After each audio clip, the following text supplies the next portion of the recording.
Good afternoon, everybody. Welcome. Welcome to the weekend show. Gotta say, what a weekend. What a weekend. The Strait of Hormuz is now closed again. Donald Trump is now threatening to make Iran a non country. We had some strikes back and forth. Looks like that peace treaty not doing so well. Not doing so well. What is that going to do for the market? And more importantly, what is that going to do for the bingo picks? We're going to do bingo today, so obviously we'll do our picks a little bit later. That'll be for tomorrow. So we will be having a show tomorrow. We have one show banked still. So, we're doing good. We're doing good. Now, mind you, if you guys still want to do the Financial Express today, you're more than welcome. You're more than welcome. If we get 4, it just means we save our banked for Tuesday or Thursday or whenever we have to use it. So, and we might win a show tomorrow if we do a bingo. So we could conceivably have 2 banked or 1 banked if we use the bank. Anyway, it's bank math. So what can I say? Whew, it is a warm day today in Ottawa for sure. So it is warm here in the office. I got my iced coffee. I'm ready to go. We don't have a monologue on the weekend show, which is actually funny. The market close, we have a monologue. We used to actually have a giant monologue on the weekend show. So it's kind of neat. The weekend show has become more laid back, a little bit more structure on the weekday shows. So, but that's, you know what, that's the way it should be. That's the way it should be. So I'll be getting the questions really right away. I just wondering what are you guys thinking about this? Why can't Donald Trump just leave enough alone? Now, mind you, Iran did start this. I believe this all began because they were harassing some cargo ships, and then the U.S. struck back, and then Iran, of course, again, they struck again on the weekend. I think they hit a few U.S. bases like in Kuwait and areas like that. So it's kind of one of these things. We've been watching that Strait. One of you guys gave me the Strait tracker. I like it, and it was nice. Even when it was on, at least when it was unrestricted, we were getting a few ships coming through. But now, like I said, we are back. We are back once again. We're back to closed. So we'll have to see how it goes. All right. In first today is Prairie. Prairie says, good afternoon, community. Happy Sunday. Yes, it's a pretty good Sunday. Last Sunday of June, if you guys can believe it.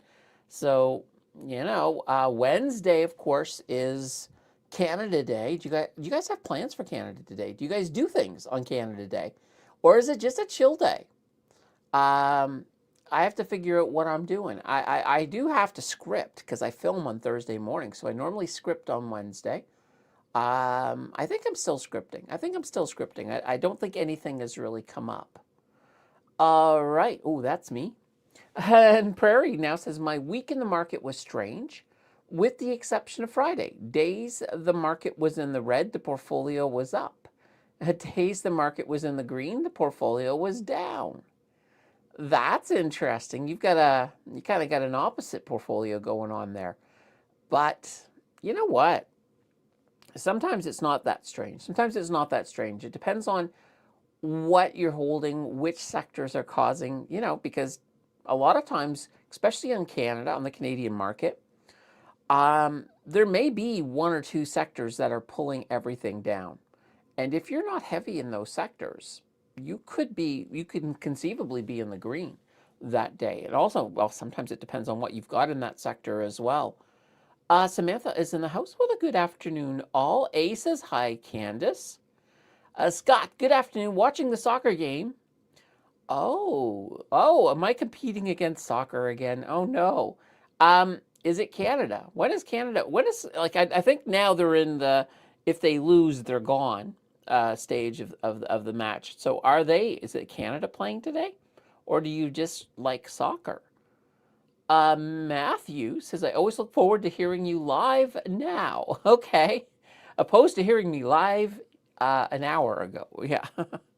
um, all right. Maniacs do not see themselves as maniacs.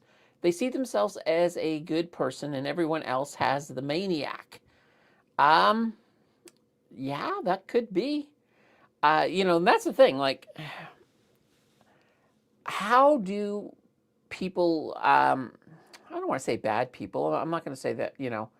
Trump has. I think the thing is Trump's had this method that he's used in business, and it's probably highly effective in business, but it's not highly effective in politics. And you can't treat a country, you can't treat your people like employees. Voters are not employees. So, you know, there is that. But yeah, I always wonder though if somebody is crazy, and this is not Trump. This is just an other area. Do they realize? Do they realize that they're crazy? I mean, I think some people probably do. I guess it depends on what we mean by crazy, because that's that's not even a good term to use anymore. Um, I don't want to say mentally ill. I'm just saying, like if you are completely off your rocker, mad, mad, mad, do you know that you are mad, mad, mad? Or do you just think or are you just having fun? I don't know. Um, yeah, what can I say? Ian says, hi all, looking forward to the oil futures market. When does that open? We should be getting some oil data.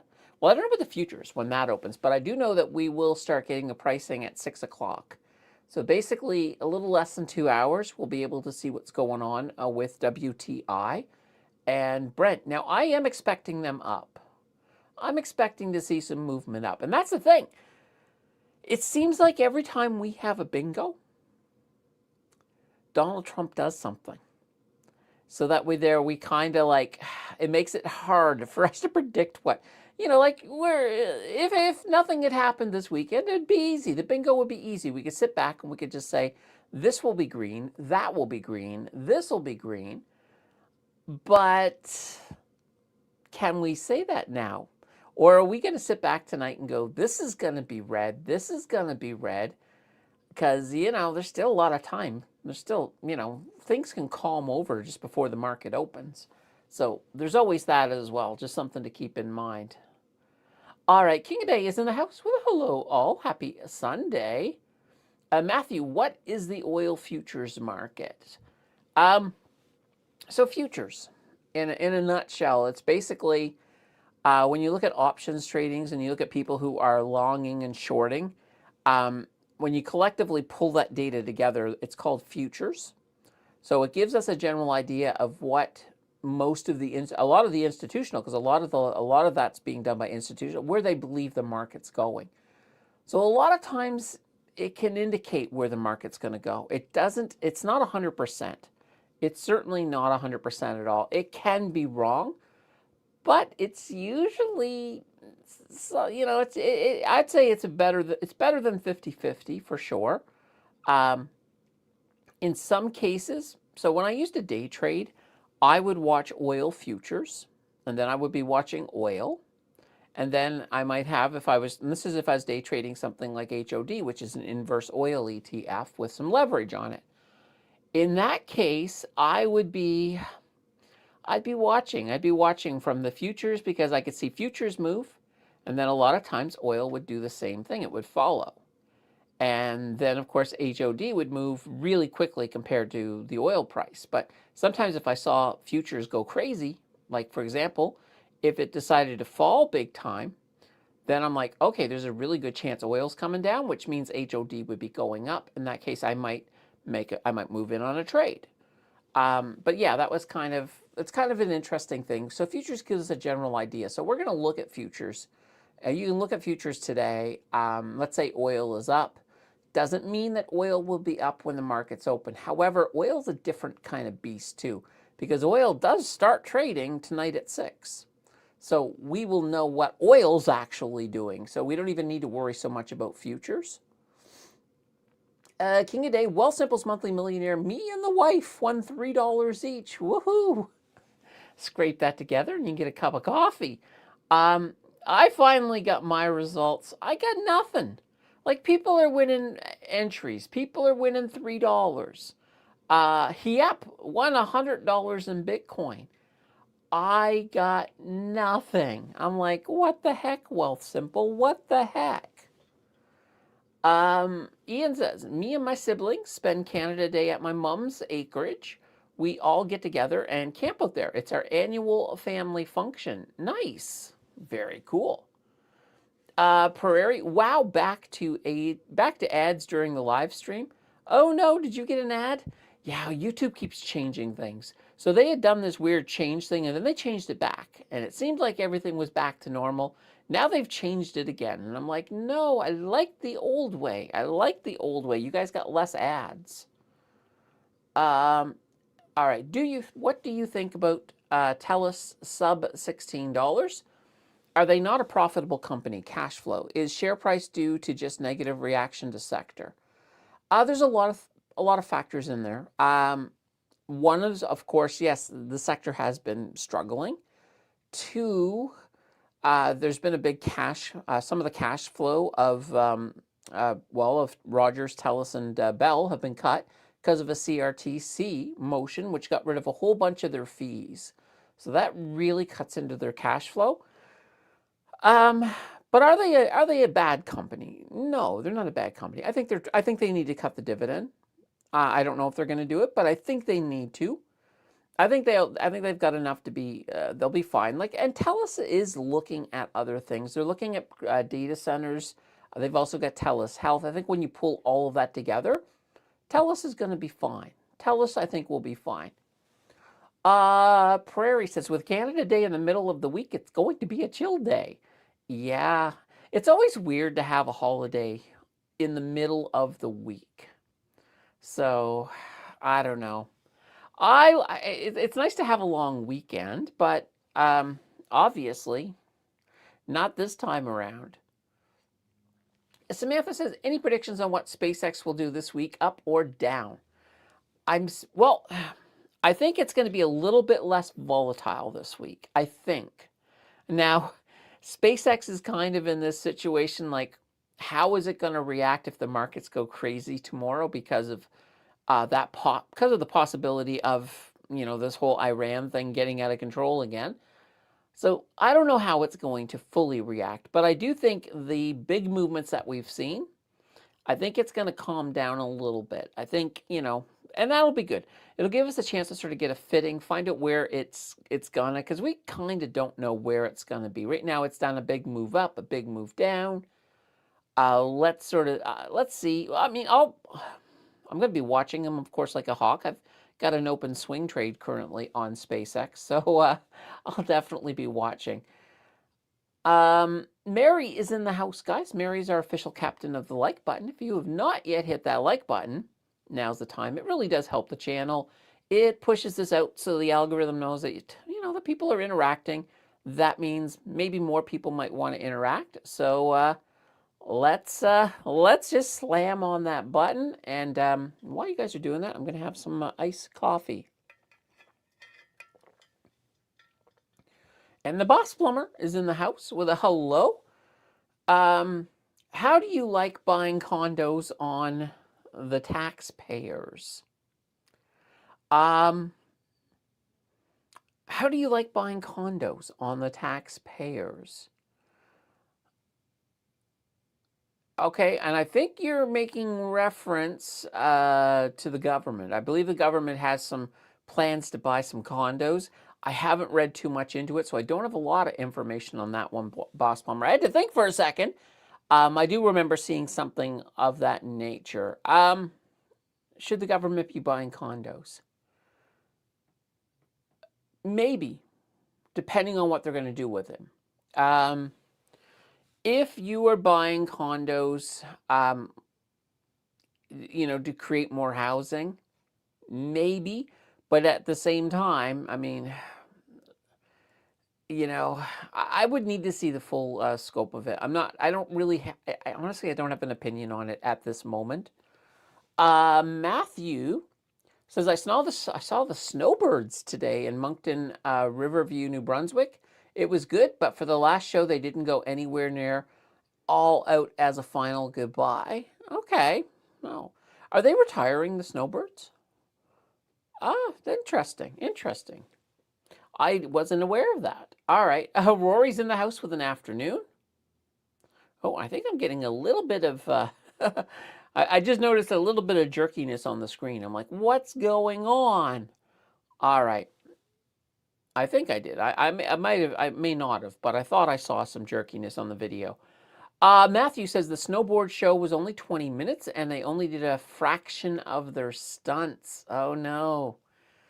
Yikes. Jets taking off is fun too. I need more likes, people, says Ian. Yeah, absolutely. And Rory, did you know CP had its own airline? I feel like I've seen that before somewhere, but I don't know a lot about it, Rory. I don't know a lot about it. So that's kind of cool. Guys, I'm going to pull this up. So as we're going through the show today, we're going to build, there we go. Let's pull it up here. We're going to build our bingo card. So our bingo card, how it works is on the last Sunday of every month, we put together a bingo card. So basically we will we'll choose a stock or an ETF and we'll predict. So we'll predict if it's going up. So in other words, is it going to be, it's going to be green? So if it's Tesla, let's say we have Tesla, we'd put Tesla in here and we'd say, okay, we think Tesla's going to go up. And we'll set that up. Or maybe you think Tesla's going to go down, in which case we would do this. It doesn't have to be Tesla. You guys get to pick. So we'll be doing this. So we set this up today, and then obviously the market's not moving today. So tomorrow, after the bell, so once the market closes, we will look and see if we're right. If we get a bingo, we add a show. We bank a show. So, you know, that's always, I always like that. I like that because then it's, you know, if the Financial Express fails on a day, we can use one of the bank shows to get another show. So it works kind of cool. So there's a reward. It's fun. That's, you know, the reward is great, but honestly, it's just kind of fun. So we'll be building this through today. So basically, when the chat slows down, we'll come and we'll do a row. We'll do a row each time. And what I'll do is I'll call out when it's time. I'll call it out. I'll say, hey guys, let's do it. And we'll get it going. We'll get it going. So I'm looking forward to building it. All right. Rory says CP Air. Yeah, I know I've heard of that. I just don't know a lot about it, but I have seen it. Matthew, they are retiring the Snowbirds. This is their final year. A different type of playing group will start up in 2030. Oh, okay. Roy says, but I just came here for the bingo. Oh, no. Well, it'll happen, Rory. CP had ships, airliners, airline, Domtar, and much more. All right. There we go. And Prairie, I don't see the logic behind... let's see. I don't see the logic taking high-priced condos that aren't selling, spending taxpayer money to convert them to what is being called affordable housing.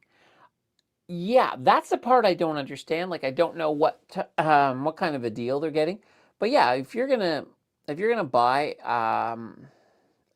condos at some of the overpriced market prices that we currently have, that's a little bit iffy. I think there's better ways to create affordable housing. But at the same time, there is, I look at it from two perspectives. There's that perspective. The other perspective is, I think, if we've got all of these empty houses and we got people who can't find houses, even though they're condos, it's kind of one of these things like, is it something the government should get in, or should the government give people incentive to maybe do it themselves, opposed to getting completely in? So, Yeah, I still don't know if I like it or not. Rory, gotta stop picking BlackBerry. Anise is in the house with a hi, all. And income investing, good afternoon, everyone. Well, hello there.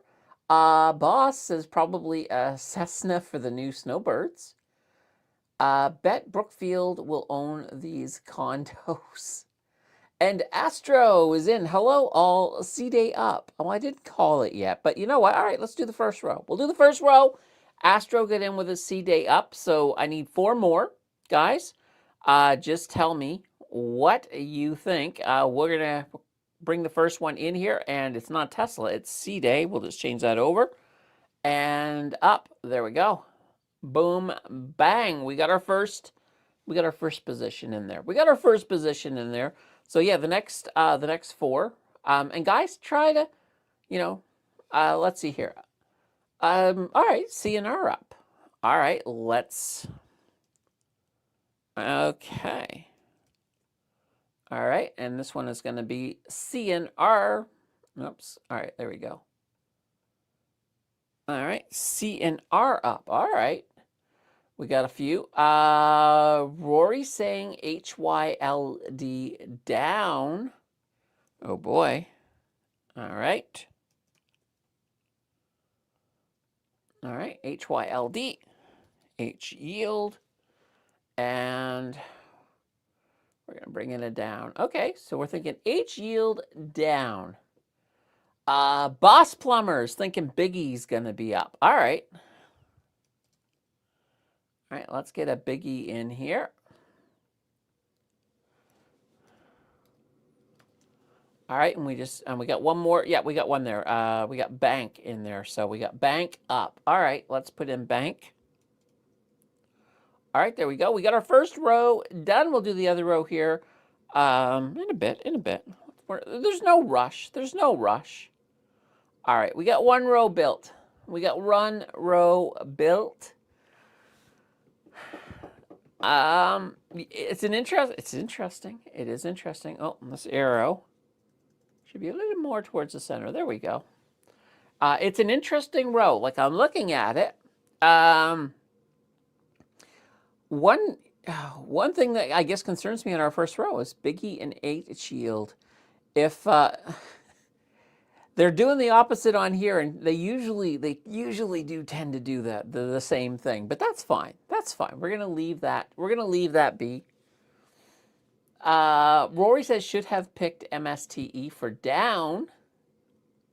All right, and we got the bank up. Biggie has to be down.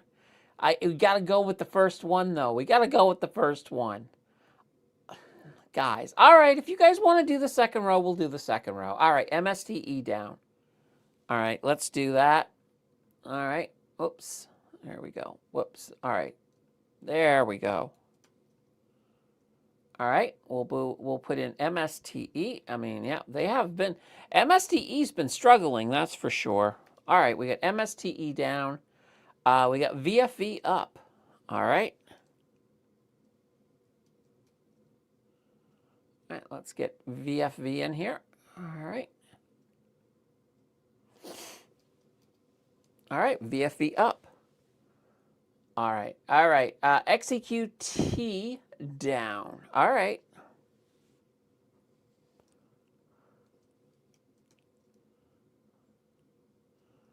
All right, let's, oh, there we go. Let's change that to XEQT. All right, we got XEQT down.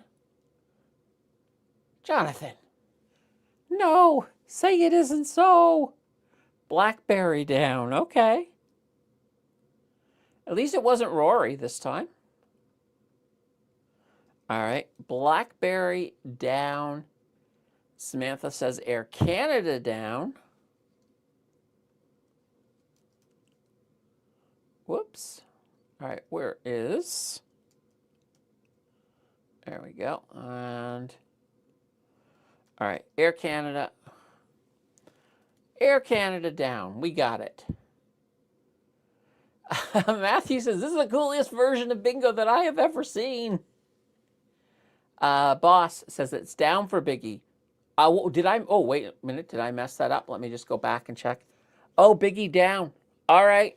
All right. I got it. Sorry. All right. Here we go. Whoops.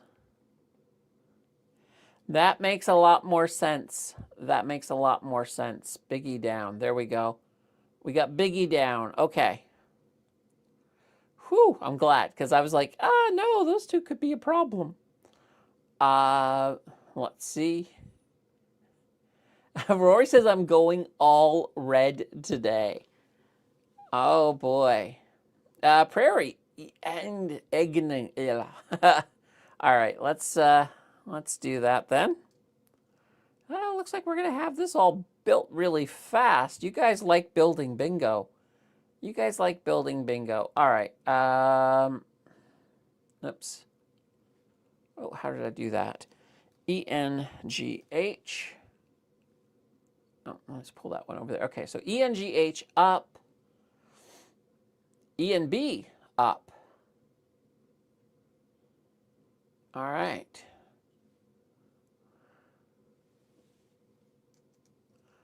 There we go. Whoops, I left off the thing. That's fine. All right. So N bridge. What the heck? How do I have arrows? Oh, that's weird. All right, let me just see if I can. Oh, I think somehow I created a flow chart. All right. Me and the flow charts. Okay, okay. All right, Bismarcky. HHIS down. All right. Here we go. All right. HHIS. All right. We got HHIS. Ingham says I liked Biggie up. I had to go with the original person though. Scratch. I think gold miners will mostly be up tomorrow. Choose your favorite. Well, you choose. Give me a gold miner. Scratch. Give me a gold miner. All right. Samantha says MRU up.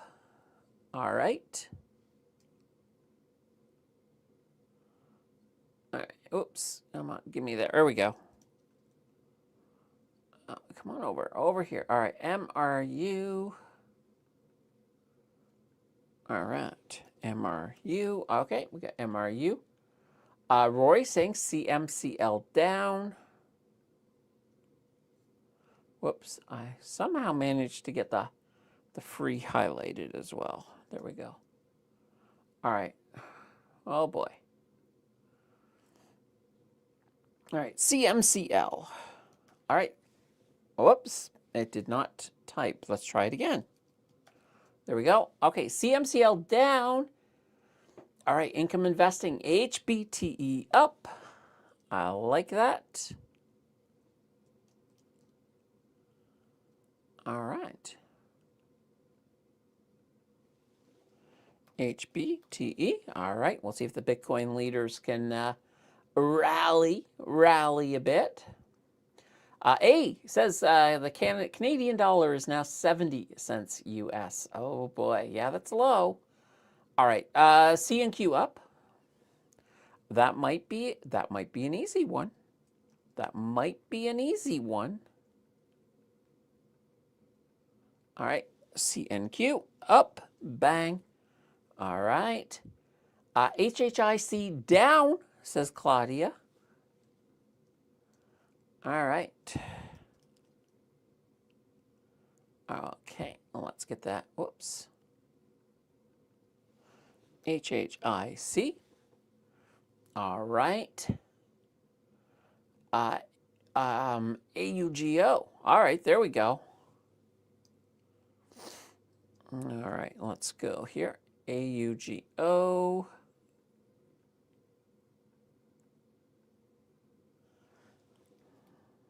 All right, here we go. So we got, ooh, somebody came in. Samantha came in with the SpaceX. All right. All right, here we go. SPCX. All right, we got room for 4 more. We got room for 4 more if you guys want to throw those on in. I can't wait to see what we have left. I haven't. Oh, we also get the bonus one too. So technically we need 5. Prairie, CTCA up. All right. Canadian Tire. All right. CTC. I'll put the A in there. All right. CTCA. Claudia saying VDY up. All right. All right. VDY. All right. Let's see here. VDY up. All right. Bismarcky says RY up.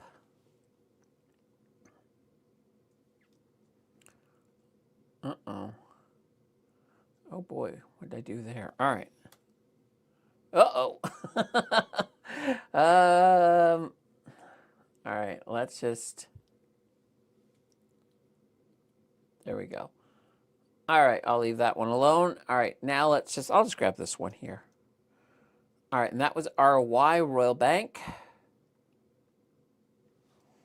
All right, we got Royal Bank up. All right, now, we got everything now, guys. We got Royal Bank up. We got 6C. All right, so we got 6C coming in here, and that's up. Oops. All right, there we go, 6C. And up. All right, and then our final one is gonna be a Boss Plumber. Comes in with easy up. All right, now this one's outside here because the way that this one works, guys, is this is our bonus one. So if this one is right, so if we don't have, if we're one away from a bingo, so let's say we had, let's say this, everything's right in here, but let's just say MSTE wasn't up. So, or was down, it was up. So if MST was up, but everything else was right, we're missing that bingo by that one. If easy's up, we could actually swap those out when we do that tomorrow. So this one here is a bonus that we can use to swap with any one ticker on the board after the fact. So that's just an extra way to turn something into a bingo, seeing if it happens. So there we go. And that was easy. And Jonathan, you came in just at the end. Oh, wait a minute. Oh, boy. You know what? I missed. Jonathan, you came in just before Boss Plumber. Oh, all right, Boss, I got to apologize. BRKB was in first. All right, I gotta change. I gotta go with. I have to go with who came in first. I'm sorry, that was on me. BRKB. All right, it's not gonna be easy. It's gonna be here. I'm gonna put that dash in here. So Berkshire Hathaway, their B shares. All right, that'll be the one. Oh. You know what? I made a mistake, and I don't want Boss to be leaving here saying, "Oh, that damn Candace. She put it on the board and everything and then took it away from me." We're having 2 bonuses for this one time only. So we got to win.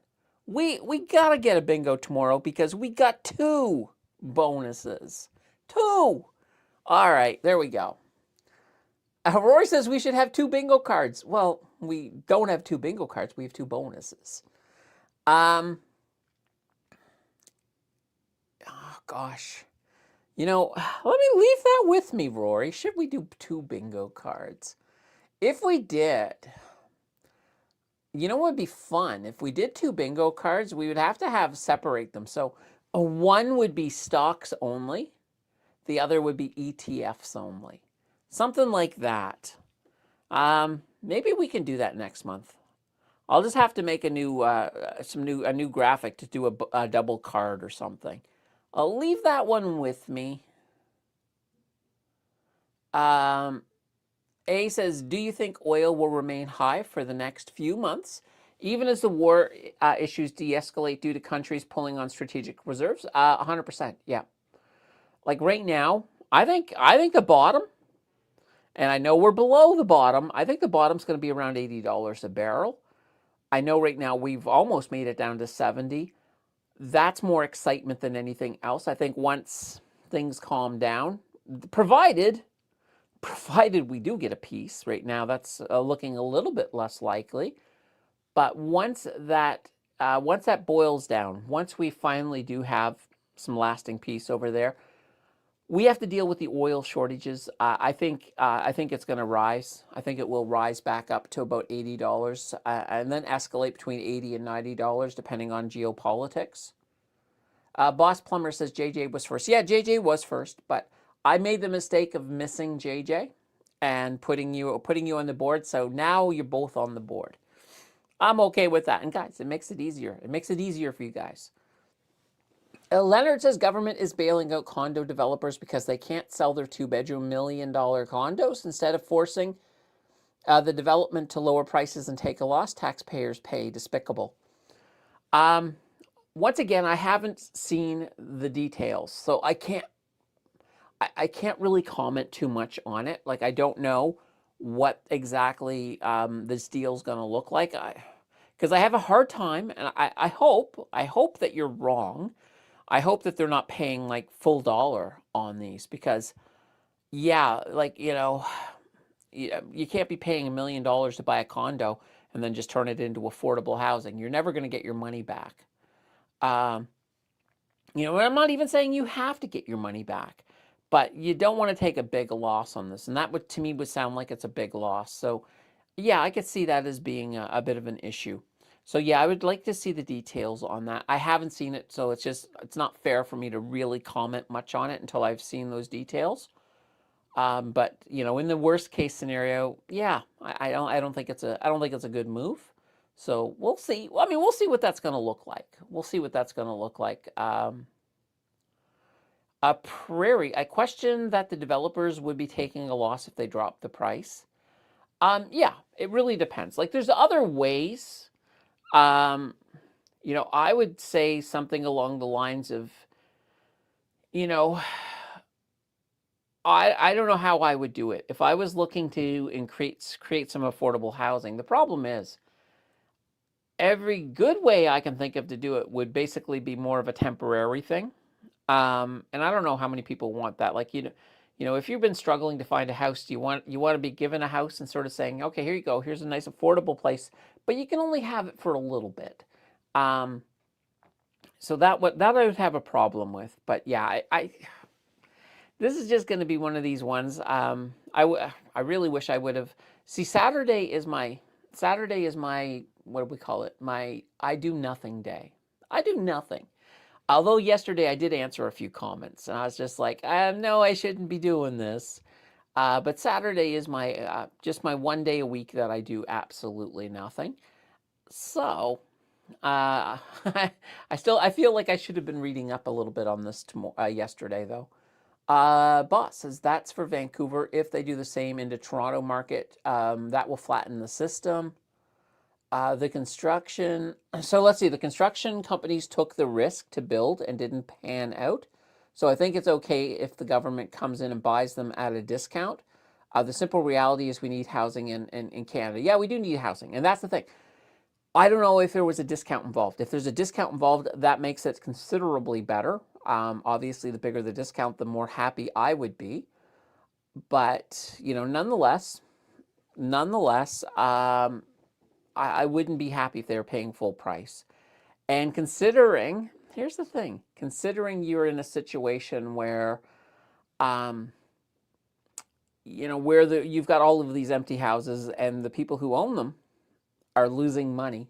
Because they're paying all of the condo fees, property taxes, all of this. So they've got nothing coming in. They've just got money going out. So that to me is incentive for them to make a deal of some sort. Why should I pay for the developer's choices and greed? I have to pay my own mortgage. That's enough for me to pay. But you're going to pay one way or another, Leonard. That's the thing. If you're not paying for housing, you might be paying for other social things that these people might be using. So, and I don't even know what what type of, when they say affordable housing, right? What is affordable? That's another question, right? There's a difference between low, like subsidized housing and affordable housing. Those are two completely different things. So I would assume with this that you're not going to create subsidized housing where people can, just sort of, they can pay the rent that they can afford to pay. Affordable housing to me means that I think they're going to have people who come in that are, that are paying a half decent amount of rent. Maybe not full market value. Heck, they can't even rent these out anyway. So, do you have a career job other than YouTube? No, no. I do YouTube. It doesn't pay the bills. I'm in the red on YouTube, but I also trade on the side just to make ends meet. To make ends meet for sure. They are possibly looking at rent to own. Okay. Well, that's not depending, once again, let's take a look and see what it looks like. I'd like to see the details to understand, because I know, and you know what, I know a lot of times the press will grab something like that and they will run with the headline like, the government is doing this or the government is doing that. Always look at the details, find out exactly what it is. Because if you say, oh, well, the government has come up with this deal, it's not that bad. You're not going to sell newspapers. You're not going to get the clicks. Whereas if you slant it, if you slant it a little, you'll get more clicks. You'll get more clicks as well. Leonard says the government does not pay, we pay. Well, the government is us, right? I mean, technically, the government is us. And yeah, I mean you don't have to argue me about government waste. So government wastes a lot of money. Is this a good idea? Once again, I don't know. I have to see what the numbers look like, because to me, that's what I decide on, right? I decide on the numbers. I decide on facts. If I don't have the facts, I try not to make a decision because, because otherwise you're going on emotion, and emotion doesn't tend to steer you right all the time. Boss says, I agree with Leonard. No one paid my mortgage but me. Prairie, if they can discount the condos to the government, then they should also be able to discount to the public. Therein lies the issue. The devil, I guess, don't want to. Or the developers. The developer. Okay, not the devil. We were bringing religion into this. Yeah, herein lies the issue. The developers don't want to. Well, here's the thing. Either the developers do it at a discount or they continue to bleed money. So, you have to sort of, there will be some developers who are greedy sons of, and I won't say the word, but you know the word. There will be some like that just will not sell. They'll be like, no, we want more money. The government has to stand fast. If they plan to do this, then make sure you're getting a discount. Make sure it makes fiscal sense. Like, I want to see on paper, like, I think you can do this and, turn a profit eventually long term. There's no reason. Like, there's a lot of people that are looking for housing that can afford to pay a good amount, that I think you could turn it so that even if it's, maybe the profit won't be for 20 years. Maybe it'll take 20 years to get your investment back. But I want to at least see that on paper. Boss says most of the condos are about 600 square feet. From my understanding, that's not family size. Oh, that's a pretty small condo. See, once again, like I said, I haven't read the information on this one yet. So, yeah. So are these more geared towards like single people? That's kind of interesting, because that's the one thing that's a little more it's another, I guess it's another monkey wrench in the mix here, because there's a lot of single people that aren't making a lot of money. Ian says this condo deal could be the canary in the coal mine for the Canadian housing market. I hope not, but yeah. Let's see. All right. And Scratch, the governments are becoming private and the privates are under scrutiny. The roles are inversing. Floor crossers to obtain a majority government without votes. Yeah, but you know what, Rory, you got to look at it this way. It does happen. It happens. It's happened in every direction. So right now it's legal. You know, if I mean, if it were illegal, you know, that's a thing. It's kind of an interesting thing. I mean, it's never been a big issue until now. This is kind of the first time it's really been a big issue. So I guess this is going to be when the next government takes place, because I don't think the Liberals will ever pass anything on that line. The next government, that would be for them to sort of look at it and say, okay, should this be something that we want to push through? The only way you could sort of help, I guess, from your end is, you could always write your local MP during the next election and say this, this is an important issue, and maybe it should be dealt with. Or Scratch says laws are for the peasants, not for the honorables. Firing off very controversial bills in every direction. All right.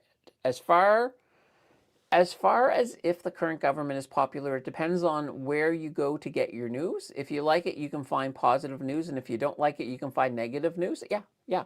I mean, that's the thing. It's all about leanings, right?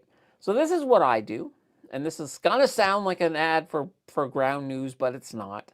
And I'm not even going to mention Ground News after this. But I like to look at both sides. If there's a big issue, I will look at some right leaning. I'll look at some right leaning material. I'll look at some left leaning material, and I look for the overlaps. That's what I really concentrate on: is what are both sides reporting. That tends to be me. To me, I'm like, okay, those are items that are definitely are not. There's no bias on those items. So I always look at that, and I keep in mind that, when, for example, if the right is releasing an article, it's going to slam the Liberals really, really bad, and it's going to go out of its way to make the current government, because of the Liberal government, look really bad. If it's a very left-leaning, it's going to slam the Conservatives' opposition to what the government is doing really, really bad, in a way to try to make the right look like they're really, really bad. So you have to kind of take that out of the equation, because if you want to see the story for what it is, that's why I always say, go back to the data. Go back to the data. Look at what both sides are reporting. Look at the actual data. Like, for example, any bills that get passed, you don't have to get the information off of the, off of a website, as in like a news website. You can go right to the government of Canada. All the data is published, and you can read it right there. And then you're not getting anybody's slant. You're just getting the straight up data, and then you have the ability at that point to make up your own mind. All right. Matthew says, I've come to the conclusion that I will likely never own a house, single income, family of 5 here. Yeah. Yikes. Yeah, and that's a rough thing. And this is kind of one of these things with the world. Like, I would love, and I don't know what the solution is. And I really, really don't know what the solution is on how we can, get back to a time when people could afford houses again. I have one solution, but, it's kind of like, if we go down the AI rabbit hole, there are some solutions within that ecosystem, but, it's like, how close are we to it? Like, I'm very bullish on AI, and I think I know where AI is heading, and I can see where we're going. But, you got to be a little leery of the time frames. If you listen to the big AI companies, they'll make it seem like within 2 years, AI will be pretty much running the show. I'm not thinking 2 years. I'm thinking closer to 10 years. And even then, I don't see it being as drastic as a lot of people think.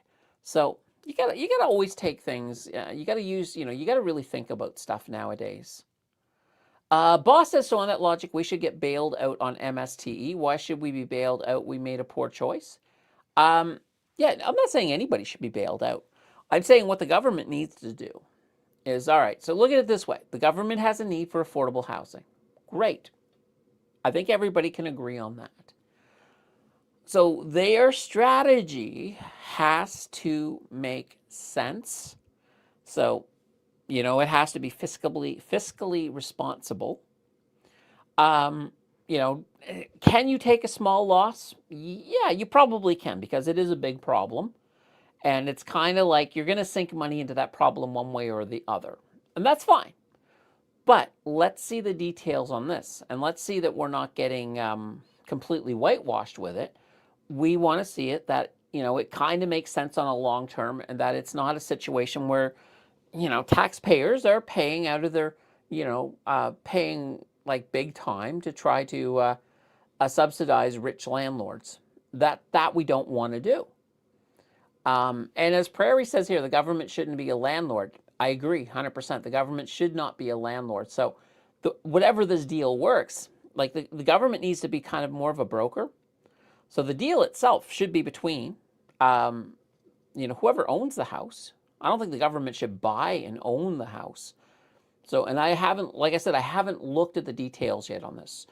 Ideally, the government shouldn't own the house. They should be brokering a deal between of that landlord and, the potential person, whether it be rent to own or however it goes. If the government is buying the house, then we need to see, how that's going to break down and how we're getting our money back, because we want to make sure that the government's getting their money back on this. Let's see, Rory, Fox News and the Drudge Report versus CNN and the Young Turks. There we go. Yeah, and it's actually interesting. So the Drudge Report, they used to be quite right. Like, they used to be very right. They're still right. They're not as right as Fox News, though. Like, the Drudge Report has actually been quite critical of Donald Trump, whereas, Fox News tends to, they tend to fall in line a little bit more. But at the same time, if there's a clickbait, anyway, if you can clickbait a title, the Drudge Report is there. Like, quite literally, if we go to the Drudge Report right now, their main title, their main article will be very clickbaity. In fact, let's take a look. Let's take a look and see what we got. Drudge. Here we go. Let's see. China resets the AI race. Cyber war advantage Beijing. Okay, that's pretty clickbaity.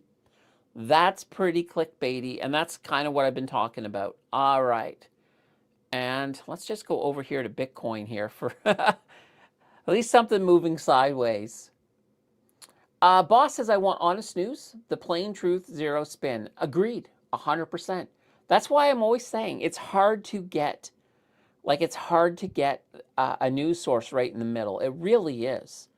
And so, in a sense, if you want the honest news, you kind of got to read both sides. You got to read some left stuff. You got to read some right stuff. And then usually you can see the picture. You can start to see the reality of whatever it is. You can usually see it a lot better, because then you can start pulling away, what is simply, it's kind of like hockey. Actually, hockey's not a bad analogy. You got a Montreal fan, you got a Toronto fan. The Toronto is going to talk up a lot of crap about Montreal, and Montreal's going to talk up a lot of crap about Toronto. Is all the crap true? Of course it's not. Of course it's not. I mean, they're both good teams underneath.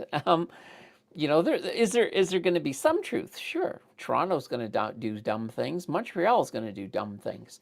So it's kind of like that. People get, except for remove Toronto, remove Montreal, and put in liberals and conservatives, put in Democrats and Republicans, and you get that same kind of hype.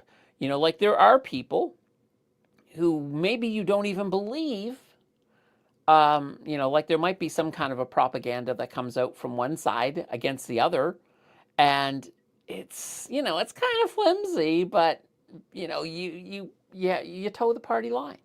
You toe the party line. And some people don't always believe believe it. Like, you take a look at Trump. Like, look at Trump. He's a great example. He's come out with some things, and he will test the water, and he'll say something absolutely out there. And everybody will just be like, oh, okay, yeah, yeah. And then he'll keep repeating it. Next thing you know, the party falls in line. They're all repeating it. Fox News is now repeating it. And it's now from the Republican side, it's now a truth. Why do you think he called it Truth Social? And that he calls his tweets truths? Well, there's a reason. It's kind of that way everything sort of works in that whole process. So just something to keep in mind. It's just something to keep in mind when you're looking at it. And it doesn't matter. Like, if Kamala Harris had won and was the president right now, it'd be the same thing. I mean, she may not, her style, of course, would not be as as out there as Donald Trump's, but the party would still fall in line. And if she comes up with something really dumb, because Democrats can do dumb things too. I almost hate saying those two words together now because of the whole Democrat thing. And it works both ways. It works both ways. It doesn't matter who's in power. It's the same. It's the same. All right. Ooh, guys. Scratch. Let's turn this into hockey. Montreal always wins. Oh, there we go. There we go. Awesome. Awesome. All right. And guys, instead of our normal goats, let's just start with our Canada Day goat. We only got a few days left that we can use that goat. So today, unless you request a specific goat, any supers we get today or gifted subs or whatever, we're just using the Canada Day goat. We're just using the Canada Day goat. Unless you're like, Candace, I really want to see the space goat. So yeah, that's what we'll do. You know what? Whenever the Financial Express is, all right, new rule. New rule. Whenever the Financial Express is not active, if you give a super and you want to see a specific goat, just tell me in the super. Tell me, like, it's like, like, hey, thanks for all you do, Candace. Can I please have that beaver with the sword? And then I'm going to be like, sure, you can have the beaver with a sword. Next thing you know, this happens. Boom, bang, just like that. I did that because I know Scratch likes that one too. But today, like I said, unless you request one, we're just going with the beaver. Sorry, the beaver. We're just going with the Canada Day one because, have some pride. Pride in Canada. All right, Scratch has agreed. Rory, if CBC is even concerned about these new bills being passed, it should open people's eyes. Bismarcky. Ooh, Canada just scored. So does that make it 1-0? I don't know what the score was before they scored, but I'm hoping. Gosh, it would be great to see Canada actually move to the next round. It's now affordable housing. Scratch. I went to the trucker convoy and I was amazed on the differences we had in the news in French and English. Like, the issues are diametrically opposed. Yeah. It's kind of that thing, like, you can look, like, even if you want to look, like, for example, if you want to look at a news report that's written from a Canadian publication on, on some major event, sometimes it doesn't even hurt to look at, like, how does the BBC report on it? How does if there's an English, you don't even need English now. You can get everything translated. But how does a German newspaper report on it? So sometimes it's not a bad idea even to look at it from an international, depending on how much research you want to do and how important the issue is to yourself, of course. And Boss says not affordable housing, it's a bailout. Like I said, I haven't seen it, Boss. Income. Owning a house doesn't make you better. Investing wisely and staying out of debt is a key to success. I only pay cash for cars. I never borrow on a declining asset. I only borrow to invest. There we go. There we go. Yeah. I mean, here's the thing.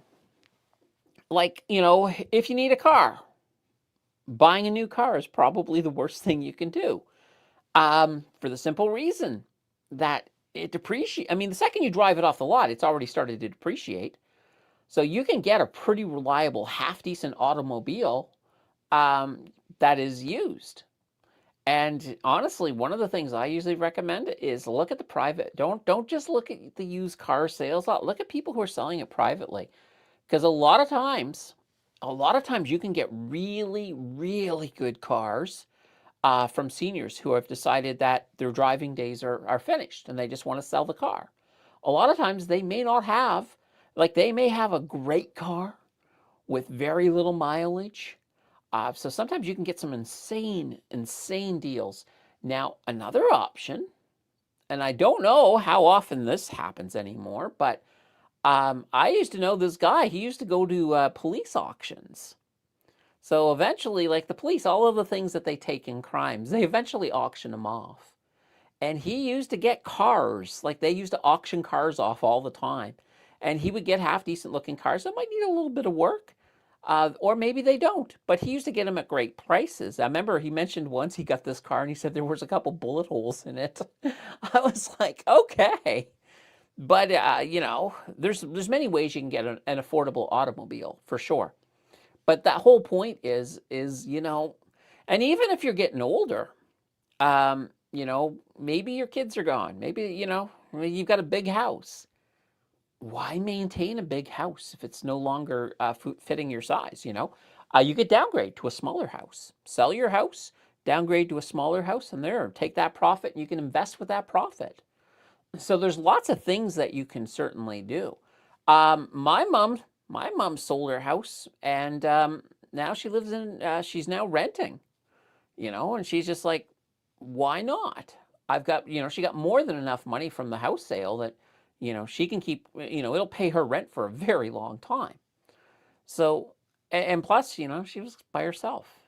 You know, once you're like over 70 and you're by yourself, yard work, snow shoveling, all of that stuff, nah, you don't want to do that. Not anymore.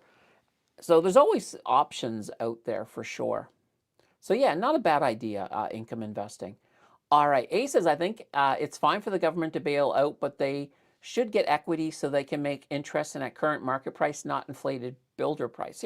Yeah, there needs to be a deal. Like, that's the thing. Make a deal that makes sense.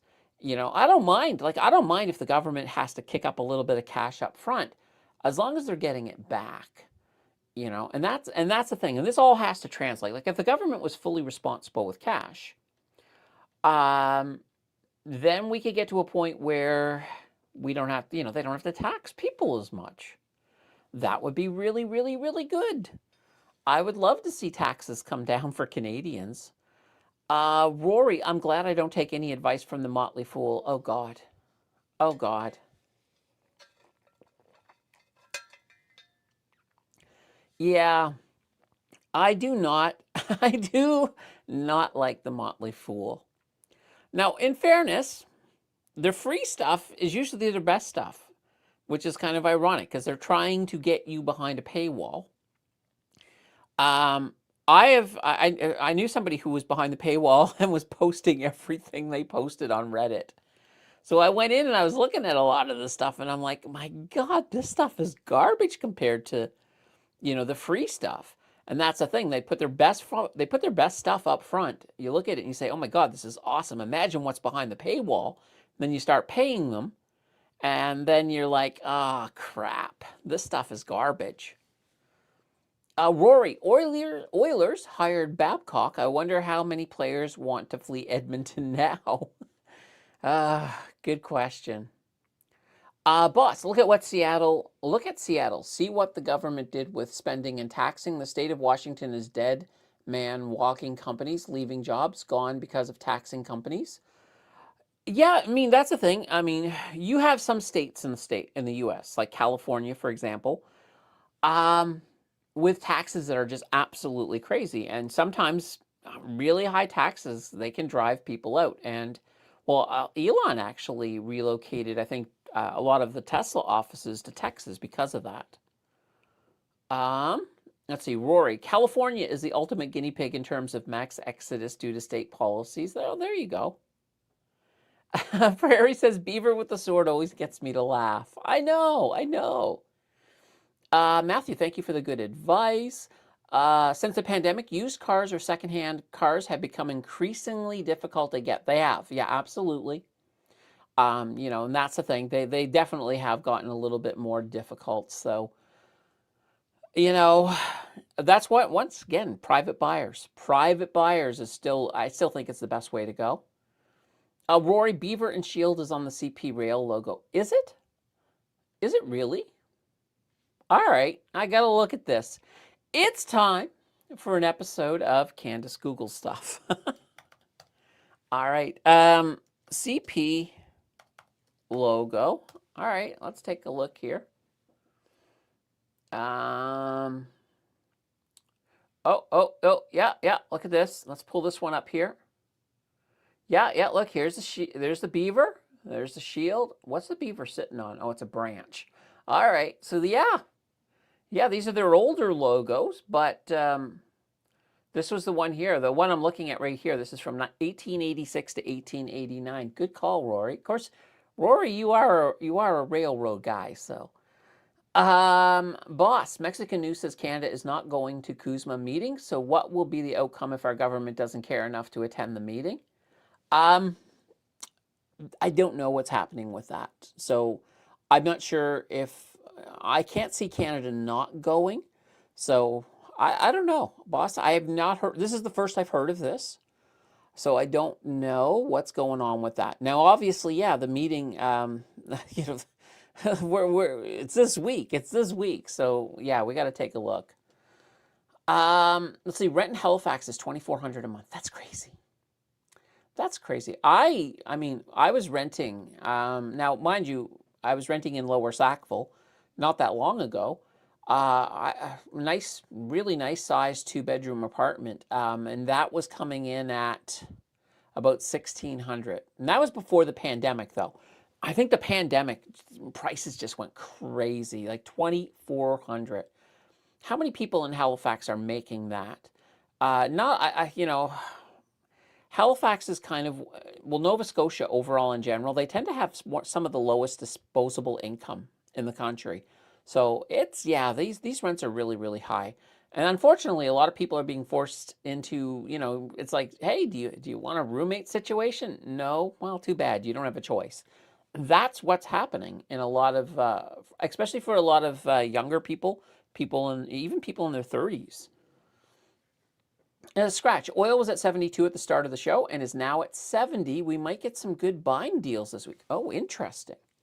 So yeah, like we won't see anything here until, well, another hour. There's our Bitcoin. So yeah, here's our oil right here. So we got WTI here. And we got Brent. And right now we still don't have any movement on them, but we will take a look here in a bit. All right, then let's see here. Whoops. All right, it's great that Carney isn't going to CUSMA. I don't want to see this signed, but not bowing down to the orange clown. Here's the thing. I would rather have no deal than a bad deal. Trump is threatening to pull CUSMA, and that's part of his playbook. He's trying to scare us so that we will make concessions. And here's the thing. I would rather the government, I would even rather them not even show up than take a bad deal. I think they're going to show up. I don't know about this Mexican story, but I do think there's some delegation. It may not be Carney himself, just like, it probably isn't Trump. The two of them will send in their lackeys. I don't want to see Canada take a bad deal. Quite literally, I'd rather take the pain. Because, well, here, first of all, there won't be pain anytime soon. Even if Trump 100% said, yeah, we're leaving, we're using the sunset clause. Well, even then it takes 6 months. So the CUSMA deal, all of the CUSMA exemptions, they're continuing. They're not going away on the 1st. They're here for a bare minimum 6 months. But chances are I don't see Donald Trump trying to get rid of that. I mean, it would hurt the US quite a bit too, not just Canada. Does this mean we have to amend our bingo picks? No, our bingo picks, we made them. They're in the book, so they're in the books. Let's see. TT3. Yeah, I'm watching the Freehold. I'm watching Freehold Royalties, Pado Exploration, and Torlamine. Nice. Oh, and guys, we've got another super sticker coming in here from Scratch. And let's see here. CP just needs the beaver to sign the national anthem to get the sword. Achievement unlocked. Nice. Awesome sauce. All right. And now Scratch did not specify. So we are once again, happy Canada Day, folks. Happy Canada Day coming up. So yeah, Canada beaver, Canada beaver, Canada goat, Canada goat. Just beaver flows so easy after the word Canada. All right, let's see here. And if I were Carney, I'd shut down the Ambassador Bridge 4 days a week in retaliation. It would cost us a lot, but it would take a huge chunk of income from the owner of the Ambassador Bridge. Not a bad plan. I think the problem is when it comes to Trump, retaliation doesn't tend to work. It just makes him do stupid, even more stupid stuff. So retaliation, if anything, it just makes the situation worse. And I think that's I think Carney's kind of caught on to that. And that's kind of the whole thing. Like, look what happened when when Trump didn't like Doug Ford's commercials. It never works with Trump. So I would say I probably wouldn't shut it down. If anything, I like one of the things I do like is I like reaching out and opening up as many trade deals internationally as possible. Just keep them going. Keep them going for sure. Astro says Canada won over Africa 1-0. Ooh, nice. Well, Africa. Sorry, it had to be somebody, but you went up against the mighty Canada, and you know what they say. I don't know, but whatever it is, it's not good for Africa. That's awesome. That's awesome. That's Canada moving ahead. I don't know how many rounds are there in football? Like, how many rounds? So we won this. How many more? Like, if we want to win the World Cup, how many more games at this point do we need to win? I know we're not going to do it, but I'm just curious. Scratch says, great. Why did you move from Lower Sackville, Nova Scotia to Ottawa, Ontario? Great question. Great question. So I have lived all over the country. So I've lived in Ottawa. I've lived in Kingston. I've lived a lot of places in Nova Scotia, of course. I've lived in Calgary. I've lived in Kelowna. I've lived in Vancouver. A lot of it is more or less initially when I got out of university, I did a little bit of I worked in a lab actually in Lunenburg for a bit, and I just at that point I decided I wanted to do something different. It was a boring job. It was the most boring job I've ever had in my life. So I was like, I don't know what I want to do. So at that time I decided I wanted to get a little bit of management experience. So I ended up having an opportunity in Calgary because there were very few jobs in Nova Scotia at the time. So I went to Calgary, got a little bit of management. I started with some, mostly retail management initially just to get my feet in the water. Assistant manager of a toy store, manager of of an art gallery, and then a manager at a superstore. So great. There's some great stuff, good stuff. And at that point, then I decided, I came back briefly to Nova Scotia, thinking the job situation might be better there. It wasn't. It was still terrible. Even with a lot of experience, I just wasn't finding anything half decent. So I ended up going. At that point, I went to Vancouver, and then I got into technology and training. So a lot of what I started doing was. I would teach, like initially I started teaching people how to troubleshoot, how to fix computers. And at that point, I then moved into management on that because I took my management experience. I moved into management of training, and that became a national position. So I had like 3 call centers in the country that that I was responsible for, and that was kind of cool. But then the financial crisis came and destroyed my job. But I knew that was going to happen. I knew it was going to happen because I, I had this knack for, I don't know, seeing economic crises coming. And I kind of warned people when I saw the beginnings of the financial crisis developing in the United States. The company that I was in, they had just bought a big American company, and they not in a merger, but more of an acquisition. And I was like, oh God, this is going to pull us down. And I was like, I make a lot of money at this point in time. I'm like, yeah, I'm going to be on the chopping block because they're going to have to start cutting weight, and not, weight as in salary weight. So I kind of knew, and I made the prediction. I think I made the prediction in November that I'd be gone by the spring, and I was laid off in March. So I was right. It was actually funny when they came to, when the upper when the upper management came to get me. Um, they were like, they were about to explain. I said, no, no, no. I said, I already know what this is. It's a layoff. That's great. Let's talk about severance. That's kind of the way that went. And I got a really good severance, so I was happy about it. Then from there, um, started doing a bit more management, like in call centers and such. I worked for corporate staples for a while, and then at that point, I eventually made my way back to Ottawa, and I was just like, I really want to do something different. I want to use all of my abilities, and that's where finance kind of came in. And I was kind of like, you know what? I kind of like this. I like the math of it because I found that if you sort of took a scientific approach to finance, sort of treated it like, okay, let's make a hypothesis, let's test a hypothesis. It really, really worked well. And it made a lot of logical sense. And I found that I was very good at um, just sort of getting the big picture. And the fact, too, that I'm really, really good at absorbing data, that really, really helped. And then I eventually decided, you know what? Let's take this and let's reach more people.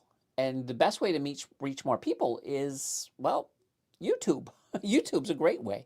So then I kind of moved in that direction. I initially started just helping out somebody else who was a YouTuber, and then I moved into it myself after I felt like I had a good idea, and plus I knew enough people. I think I had enough people that were going to come with me, and I was like, all right, this is great. So anyway, tangent. There we go. Luckily, I don't have to pay attention to a bell on this one. Red Water. Ambassador Bridge was built by Canada Transit, but ended up in American hands. Scott's not here to win the Laughing Goat. No, so one of you guys could win it.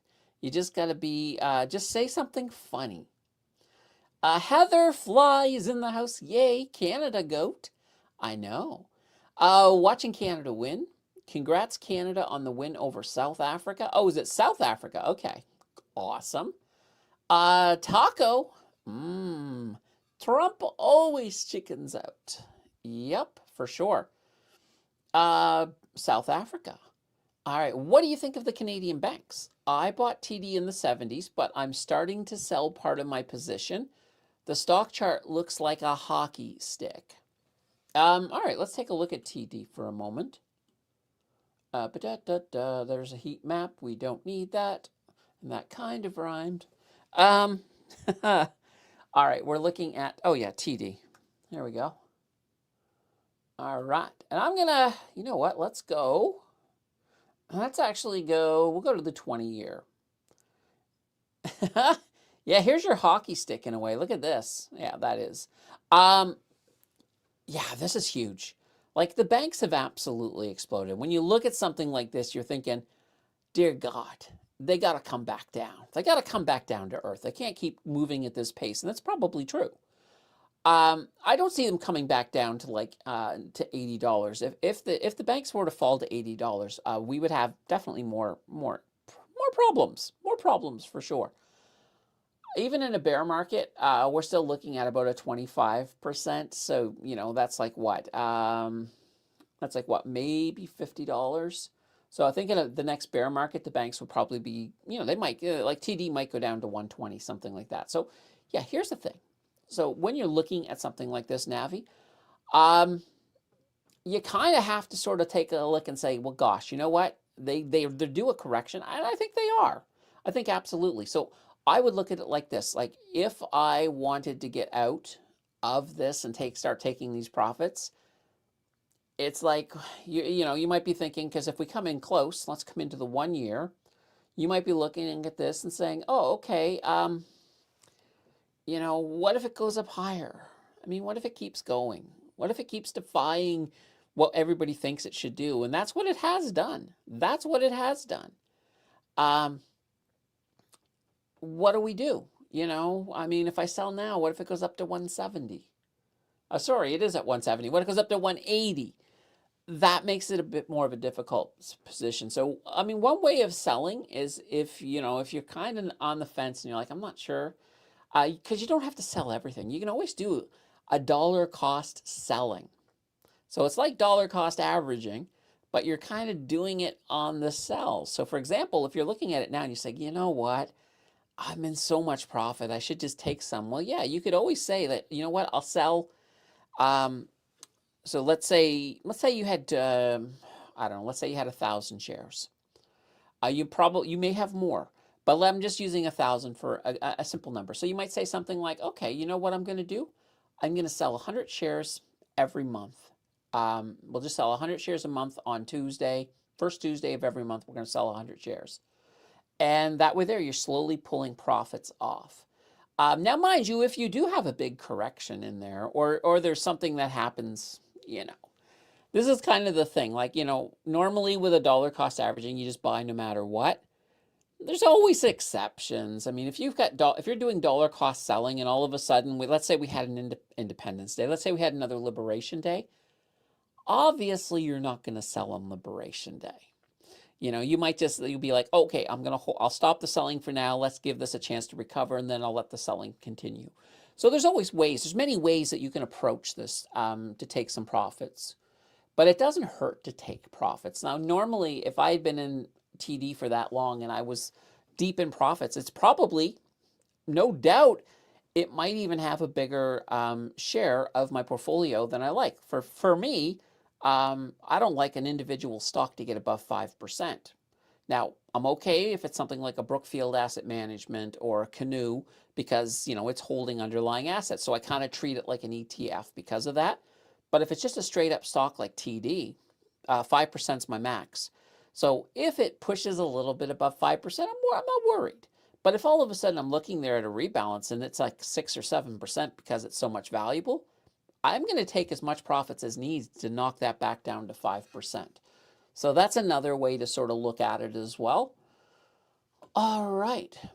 Income says Ford should have followed through with his threat. That's the problem.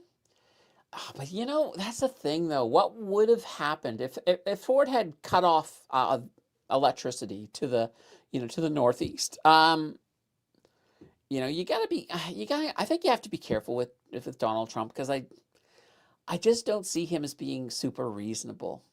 So I think you need to be a little careful. There's part of me, though, that agrees 100% with you, though. I will say that. There's a part of me that says, yeah, let's teach him a lesson. But then there's that part that sort of says, oh, God, how bad could it get if, he gets very retaliatory about it. But then again, this won't be forever. Like, we will finally, no matter who wins the next election in the United States, it could be better. It should be better for Canada. Now, we also got, like I said, the midterms are coming up. If we get this blue wave that a lot of people are expecting, it's going to really be very interesting to see what the American dynamics look like. Like, Trump will probably try to ignore them to the best of his ability, but, it's going to get interesting. Michael says, hello, Candace. I think you asked me to remind you whether Well would make for a good side trade. If so, could you let me know at about what entry point? Did I ask you to say that? I might have. Let me just take a look here. Let's see here. All right. well, this is the one we're looking for. Oh, I still have it up. I still have it up. Okay. Perfect. Okay, cool. All right, let's get to, here it is. Yeah, here we go. So we were looking, oh, is that well? Yeah, that is well. All right. Where is my, I need to collapse this. I'm like, where's my other line? Where's my other, there it is. Okay. All right. So, okay, yeah. So this is kind of one of these things that we were looking at with well. So well, now I'm going to collapse this even more just so that we can sort of see. So yeah, well's been kind of on this little bit of a movement. So one of the things with well is we're kind of hoping that we could get some movement to the upside if it follows the channel. Now, right now, it's kind of slopping along the line a little bit. Now, even though it looks like it broke down through the line, keep in mind, a lot of times too, I will look at these lines and see, no, I'm not going to readjust it. I was going to see if there was be a chance I would readjust it. No, I like where it's at. So let's see if it gets back up. If we start to see any kind of movement to this trajectory, and quite literally, we can drag this probably over here now. If we see some movement starting to move up, I would confirm first. You see, that's the thing with this one is that you don't want to sort of say, oh, perfect, we're at the bottom, let's make our trade. You might be very happy, but you can notice too that we are really, really struggling on this support. So if it breaks through, it could go down. So you want to be a little careful of that. So I would like a little bit of confirmation that we're starting to move up. So I would almost say, if you were looking for an entry point, I would almost say about $4.30. If it goes up to about $4.30, we have a better chance that we're going to take this trip. So that's kind of what I would do. Now you have to decide for yourself, Michael, but I'm just giving you a general idea how I would kind of approach that. Bismarck, he says 4 more wins, I think. Ooh, could we? Would it be something if we somehow, I know it's not going to happen, but would it be something if we somehow managed to win the World Cup? Wouldn't that be something? I don't think, I mean, the odds are probably 0, but still, as long as we're alive, I'm going to say, wouldn't that be something? Rory, U.S. would take us over in a day militarily. Would they? Would they, Rory? One, they're not going to do it. I can tell you why. I mean, they put a lot of pressure on us to develop our military. If you're planning to take us over, you don't want us building up our military because that only makes your job a little bit harder. But I think here's the other thing. I think Ukraine has changed the game. Ukraine should, when Russia rolled into Ukraine, I was like, okay, yeah, this isn't going to last long. That was my thought. This wasn't going to last long. I said about Ukraine what you just said about Canada. So here's the thing. Ukraine is finding cheap ways to outlast Russia. And heck, just this week they had a crazy offensive, like 600 drones or more. Ukraine has shown that you can fight against a superior foe, and drones can be a bit of an equalizer.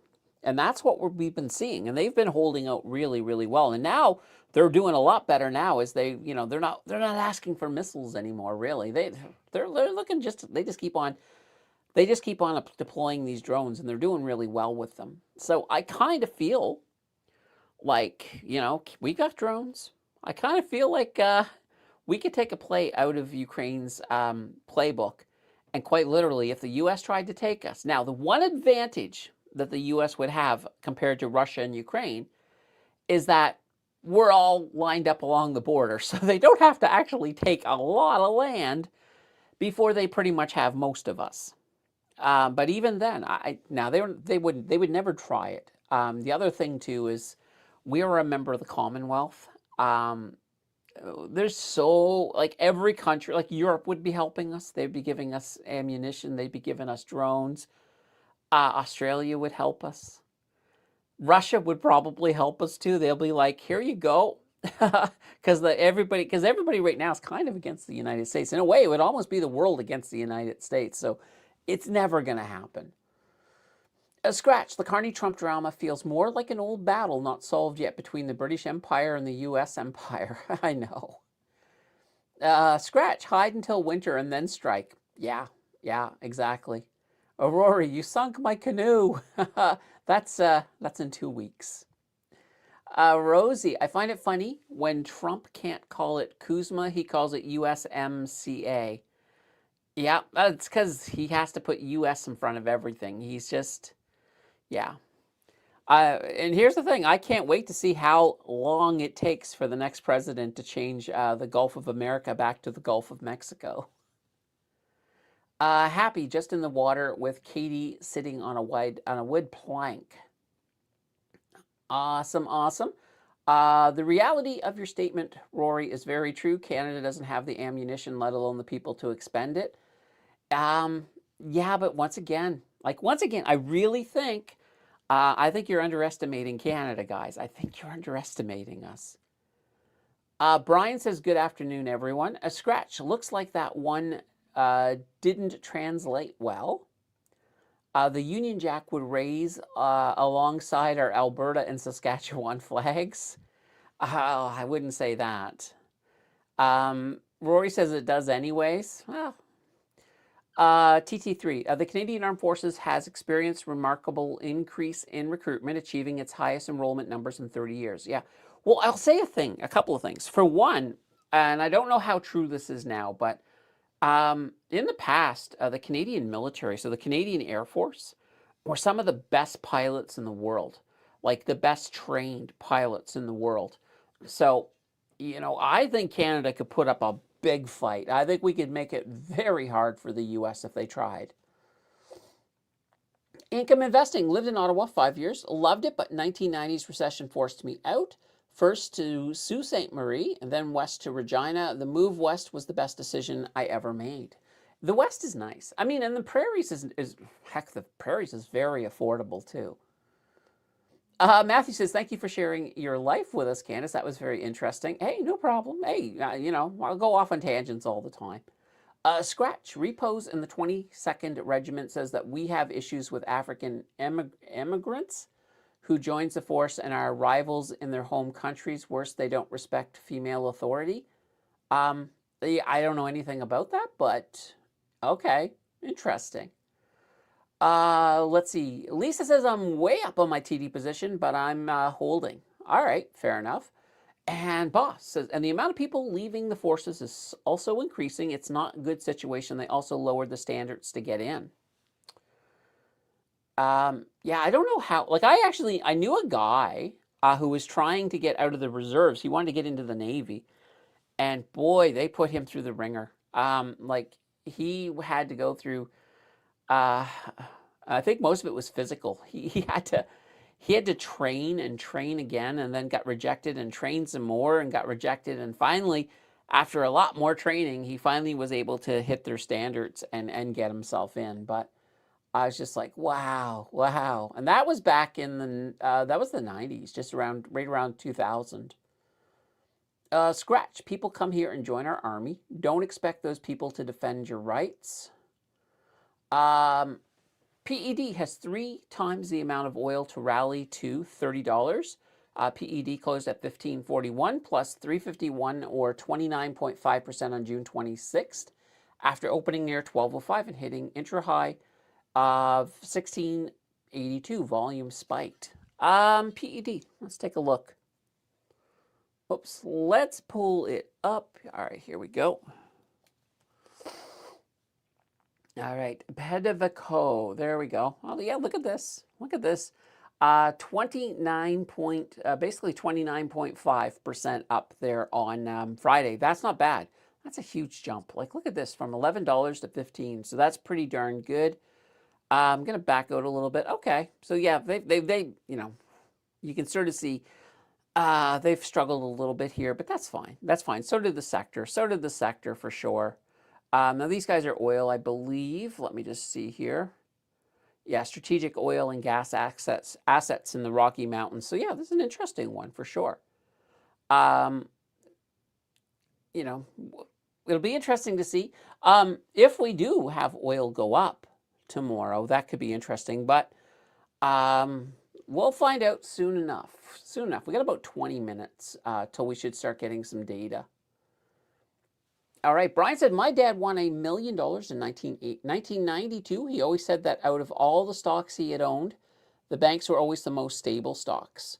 Also consistent increasing dividends. Yeah. The banks, I mean, most of the banks, when you look at it, dividend aristocrats, most of them are dividend aristocrats. And a lot of them are, I think, in the 30s, 30 plus. Let's look at TD. I don't know exactly how many years, but let's find out. We're going to Google it. Why not? All right. How many consecutive years has TD increased their dividend? I'm going to guess 33. I'll guess 33. All right, let's find out. Let's see here. Oh, I'm way off. Only 15. Only 15 for TD. So 15 consecutive years. I feel like it should have been longer. Now, I wonder, let's try another one. Let's try Royal Bank. I'm kind of, see where Royal Bank sits. Royal Bank, oh, they're at 15 as well. Oh, interesting. Let's try CM. Let's try CIBC, 15. I'm seeing something must have happened 15 years ago that had them not increasing. All right, I just want to try one more. Let's go with BMO. Just BMO. One more. All right. I wonder what the poly market is on this being 15 as well. 4. All right, there we go. Yeah, BMO, I guess not so much. Okay. They haven't been doing it as well as I thought. I thought that they were up there a little bit. But yeah. But now, if you want a company that is up there, obviously we know about the Dividend Kings. I think CNR is actually up pretty high. I think they're in the 30s. Let's take a look at CNR. Yeah, CNR is at 30 years. So there you go. And just since we did CNR, we'll do CP. This will be the last one, I promise. All right, and CP is at 4. So CP is not even technically a dividend aristocrat yet. Rory says, so Brian, it's a good idea not to sell bank. I am keeping every share of bank and BK as well as my bank shares. I have a video coming out soon that has both bank and BK in it. So that'll be fun. Scratch says $1 million in 92. Brian is a billionaire. Damn right he is. Boss, bank versus 60 will be going into more BK. Yep. BK is doing really, really well. But once again, check out the video. When is this one coming out? I think this one will be coming out on, oh God, it might be next Tuesday. I'm not sure. Because I have to do a 0 to 100K in there for Friday.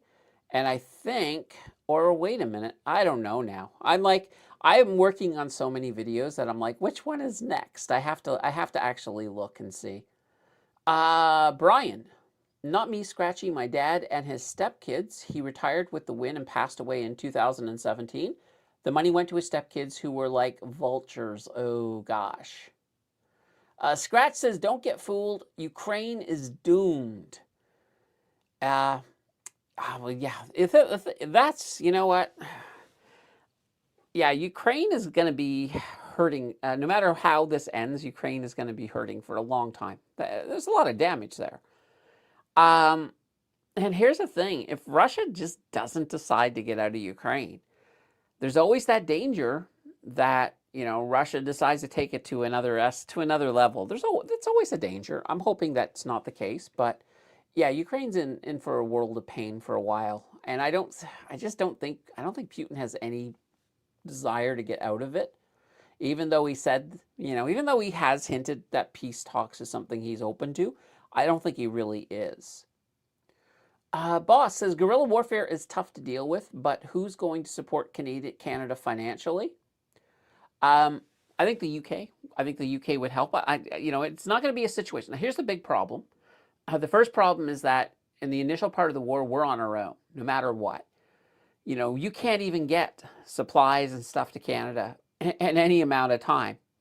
So, yeah, we're on our own probably for the first, at least, I would say a week. I'd say the first week we're pretty much on our own. But after that, you would see some stuff coming in.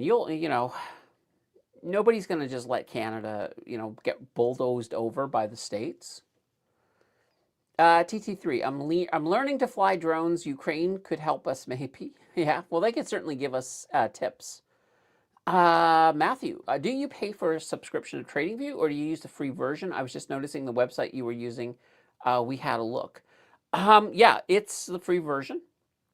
So I have used the paid version in the past, but honestly, everything I do with it, I pretty much get on the free version. So there's no point in paying. Like I said, don't pay money if you don't absolutely have to. Excuse me. Rory, many Ukrainians have moved out west here from Ukraine, Bosnia, Poland, but not the U.S. I asked them. Yeah, I can understand that. Rory, not moved to the U.S., rather. Michael says, hello, Candace. Have you noticed the Mullen Group has been above $20 since April? I hope any Kuzma trouble does not bring it down. I have not really looked at Mullen let's just take a look here. That recently.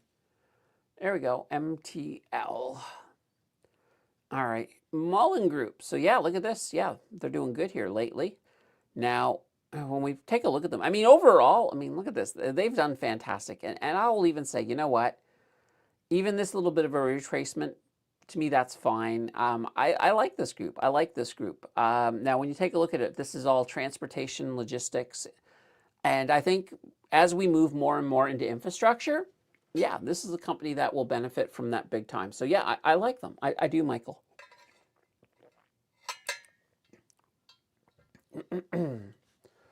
And keep in mind too, I just mentioned, even worst case scenario with Kuzma is it still has to run for 6 months.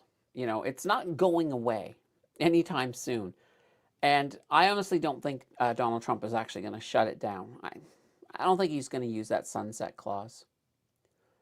Income Investing says, we wouldn't last a week versus the U.S. They aren't Russia. They could maintain air superiority within 20 minutes. No drone could survive the jamming. Our drones would drop like flies. Well, let's see if that happens. But here's the thing. Even just to do it, even to just think about coming in militarily against Canada, that would be, at that point, the U.S. has to completely kiss their credibility goodbye. And at that point, I think the rest of the world would be kind of hostile. I think that would be a really bad political move for the United States. They're not going to do it. They're not going to do it. Oh, sorry, this is the one here. They're just not going to do it, no matter what. NATO will not fight against the USA. Here's the thing, though. You've got to realize something. Canada is really well liked.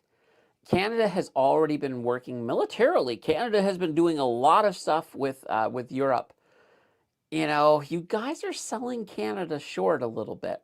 I think, Trump's already said he doesn't need NATO. I think NATO would come to Canada's aid. Obviously not the United States. NATO would be done at that point.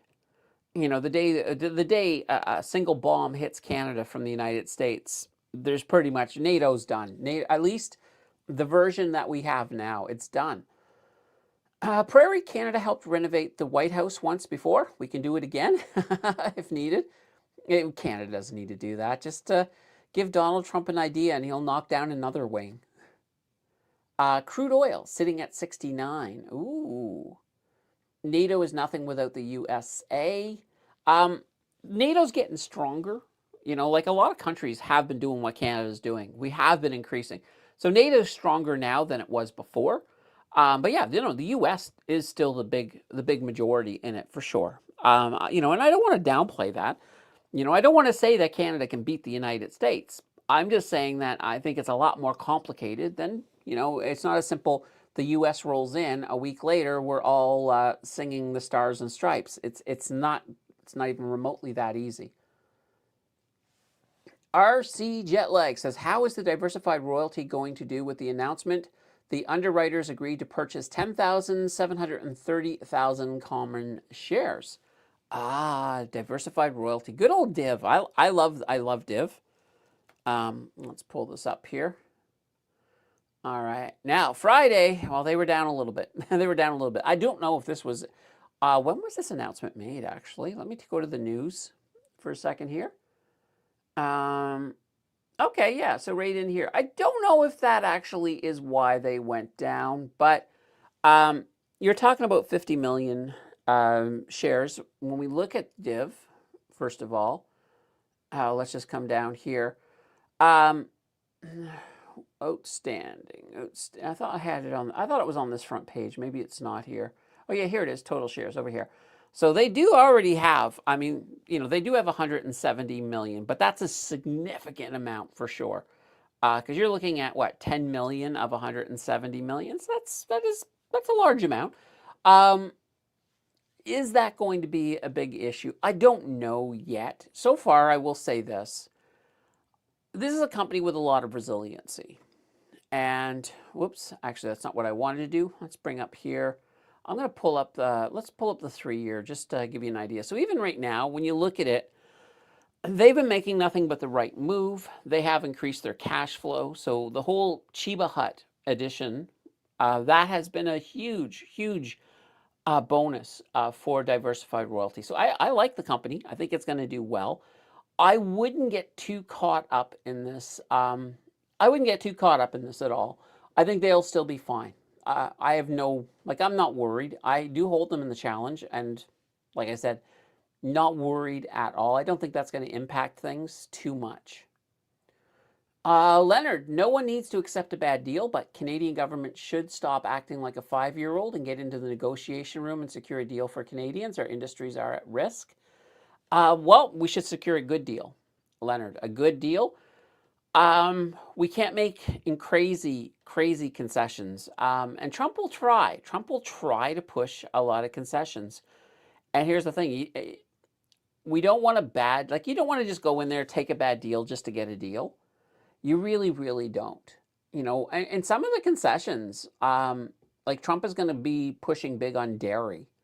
Or at least the Trump administration, because he's not going to be there himself trying to push, it'll probably be Lutnick and a few others, but dairy's going to be one of those big ones. And right now, I don't know if we can even legally change anything, because we had a new law that had passed, Quebecois, the Quebecois, they had, or the Bloc Quebecois, they passed a bill that basically removed it from bargaining. So now that was with tariffs, though. Now CUSMA, I don't know if this bill covers that as well. That's something I don't know. But if it does, then it's not even something we could put on the table. So it's gonna be. I don't think CUSMA is gonna be settled this week. I just don't think it's gonna be settled this week, and I don't know. I highly doubt that something that was read that you guys read in a Mexican news site that said Canada isn't even going to show up. I highly doubt that's the case. I highly doubt. It might be that maybe Carney's not going to be at the dealings, but he doesn't need to be there. He's got a team that is, that's what their job, their function is to negotiate these dealings. And even the last one, I mean, it was. It was what's her face there, Chrystia Freeland, who was there leading the negotiations of CUSMA the first time. So that's a normal thing, like I said, Trump won't be there, and neither will Carney. So just be careful. I would double check, because that might be the claim that they're making, but I don't know. Like I said, I haven't seen this claim. I haven't seen anything about it. Let's see. A short-term noise. We are heading into parity in the Canadian-U.S. currencies in a few years, like 20,007, 20,008. That's yeah, that's a long wait. Scott is better with the jokes. Yeah, I did not. Yeah, I have to laugh out loud. I have to laugh out loud to give the laughing goat. Oh, that's so good. All the resources-based economy currencies are breaking out of a long falling wedge. Odd, Brie, Canada, USD. Need new batteries for this keyboard. Oh, sounds good, Scratch. I'm an investor. Matthew says, have you seen the new features on Questrade that you can create your own ETFs? Canadian and a T-shirt on YouTube did a video about it explaining the process. Um, I tried to try out Questrade and never made it through the sign-up process. It's quite literally like my sign-up process. It's still active. It's still active a year and a year. I think we're a year and almost a year and a half. Well, we'll be a year and a half in September. Will be a year and a half. So it, I have not had a good experience with Questrade. So I can't. I know that Paul. I know Paul has been making his own little ETFs, and he talks about it on the channel every so often. But yeah, I can't get into it. 20,007 is the target. The PE ratio of the Canadian banks are historically high compared with their long-term averages. Um, yeah, they probably, yeah, I would say so. I mean, a lot of things look like when you look at the market, a lot of people will say, and they'll say, you know what, this is a market that has been pumping higher and higher and higher. And yeah, that's a normal thing though, right? Before a bear market, before we do the flip into a bear market, PE ratios go up. Stocks get to that overvalue because that's all the bear market is. It's basically resetting things, giving you guys a great opportunity to buy stuff, and then then things move back up again. The last bear market. Now here it's actually interesting. So the last bear market, January until October in 2022, it wasn't actually a bear market on the TSX. It was a bear market on the U.S. market. So yeah, actually in Canada, it was about roughly 15%. So we were deep correction, but not a bear market. But nonetheless, it's still, it still felt like a bear market. And I kind of treat it that way. But, we will get a bear market. Nobody knows when. Nobody knows when. Will it be this year? I don't know. Will it be next year? I think the probabilities are higher that it will be next year than this year. But at the same time, this is a midterm year. The markets have historically pumped after midterm elections, but could it be a pump into a bull market or into a bear market? Could the markets all pump up here in basically the end of the year, so late November into December and maybe January, and then February we just fall? That's a possibility. Rory says forward guidance extends to 20,007. Ukraine, the money laundry. Ukraine not doomed. You don't have the latest news. Boss says UK is broke. Can't afford a free meal. Well, once again, I don't know about this. Carney destroyed the UK economy. They won't afford Canadian version of Carney for sure. China and North Korea will save us. Oh boy. UK had Carney first, and we didn't take the hint. What would I do with my biggie position? It keeps deteriorating. Or what should I do? Wealth made simple. That's one of the things right now is, well, the underlying assets. Technology's been having, they've been having such an issue. Now, I will say, this might be concerning, but the last bear market in the U.S., it did, tech kind of started into it first. Like tech was about a good month ahead of the S&P 500. So yeah, I'm not saying that that's what's happening now, but we have been seeing a little bit of a pullback in technology, and it's hurting companies. It's hurting ETFs like Biggie, for example. HHIS has felt a little bit of it for sure. So at this point, I think it will turn around at some point, but yeah, right now it is pretty painful, that's for sure. You got a couple of options. I mean, you can average down if you want, or just sort of sit back and hope things turn around. I mean, I think it will turn around. I mean, obviously, it will on the other side. So, and Evolve, they will, they are pretty good. So, for example, if we do start going into, uh, let's say we start going into a bear market, Evolve is that type of company that they will, because they may, I think right now they can write up to 50% of covered calls on that. They'll start writing less. They do tend to pull things. Well, actually, going into a bear market, that's not even the issue per se. Um, it's more or less, they will still tinker. They will still tinker. Because, I mean, the nice thing is, I guess, if we got into a bear market and we were flat for a while, then at least you got the income coming. That's not a bad thing. But I do want to do a video soon with I'd kind of like to do a theoretical bear market video down the road. All right. Rory says UK has unlimited supply of whiskey and rum. Michael, the USA attacked Iran since Friday, that making oil go up. The other sector should sell off. That's what should happen.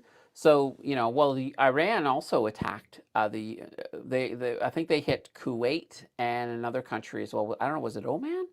But they weren't hitting those countries. They're hitting U.S. bases. So, and Donald Trump, of course, has threatened Iran, saying that if they keep it up, they won't be a country anymore type thing. So it's like, oh, boy. Scratch, I morally have to respect the elderly, but they voted way too much liberal in Quebec, and it's getting harder to defend them. I'm kind of stuck. Oh, boy. My folks in their 80s voted conservative, but so did most of the prairies. PED was up 3.51 in a share before the news of the strike came now, but did a merger last October and has lots more oil. Okay. Scratch, news are dynamically opposed. Believe me, we live in different countries. I really think that it is built like that so that we are against each other. There's theory. There's a lot of theory craft out there that says that, we'll call it what, the powers that be, that they kind of like creating sort of diametrically opposed groups, because if we're fighting with each other, they can kind of get away with whatever they want. There are, it kind of borders on conspiracy theory. I don't know if it's true, but I don't know. If I had ultimate power and I wanted to keep people distracted, I might do that. I might set stuff up like that. I'm just saying. There is a sense that it can make. Income says, I don't think the U.S. would ever attack us militarily, but I see that Trump is putting as much pressure on us as possible. Instead of a 51st state, we should think of a North American Union, win-win. I agree, 100%. I would love to see like an economic union. Now, mind you, there's a lot of details that would need to be worked out. Like, how does that work financially? One of the things I would say is that, if the U.S. really wants it, I would say you got to let us change our dollar in on par. So 1 for 1. That would be one deal I would want to build into it, just to say. But yeah, no, it'd be interesting to do that. I think it could economically make sense. But now, mind you, as Trump keeps driving the U.S. deeper into the ground, it's not as lucrative for Canada now as it would have been, even 2 years ago. Let's see, hence the increase of talks of separation. What kind of deal do you think will happen when you're not in the room? When two are there, they will decide. No, obviously he's going to be in on the loop. It's not like they're going to come in and, completely decide a deal and, let him know later. Obviously he still has to, I think he still has to sign off on it, just like Trump has to sign off on the deal. So, their job is just to sort of come up with, to sort of maneuver around the points, see what is feasible. Obviously, the two leaders still have to sign off on it. What's behind door number 3? I don't know. Monty. Scratch, I wish you do. That was basically the whole movement in Quebec. Decentralize the government of Ottawa, Brits to the provinces. Wealthsimple managed account have any review how much total return last 5 years? Good question. I don't know. They have their robo. I didn't like their robo. I went in and tried it briefly. I was just kind of curious to see what it did, and I found it was going way too much fixed income. It was being very conservative, like more conservative than I was. So I don't really have any data for you on that. Now they might have some data on their site, but um, I haven't really looked at it too much. All right, and oh, we've got another super in here. People need to watch Liz Truss warnings Canadians. I'm not sure who Liz. I've heard her name. I've heard her name. I'm just not familiar with who she is right off the top of my head. But nonetheless, thank you for the super. And yay, Canada! Here we go.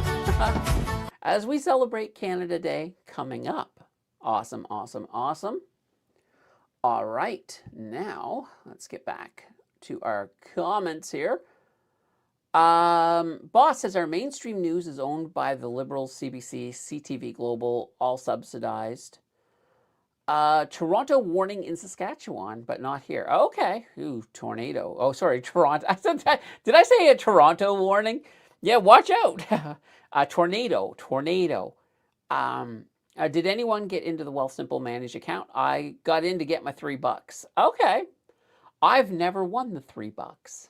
But now maybe I can't win it because I have in the past opened a managed account just to look at it. Rory, at least I got my Ralph bucks in 2005. Is that like King Ralph? I don't know. Oh no, the Ralph bucks. Ralph Klein. Scratch, don't know that Paul Desmarais was the CEO of Wealthsimple. I'd leave it like that. Interesting. I don't know a lot about him, but Boss says if the Alberta government wasn't sending money to Ottawa, those would be weekly checks. Alberta would be an inland sea if at the rate of rain we're getting. Oh, yeah. Yeah, you guys have gotten a lot of rain this year. Edmonton is now Vancouver in winter. Now, wondering if the potash will ship out of Washington State with the current state of the tax increases.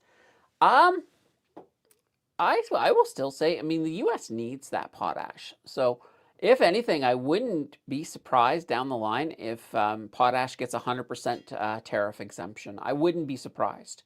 Obviously, it hasn't happened yet, but that would not surprise me. I know that there is more oil heading, actually, natural gas. Natural gas has been heading to the States by rail. So I've heard that there's an uptick on that, which is kind of cool.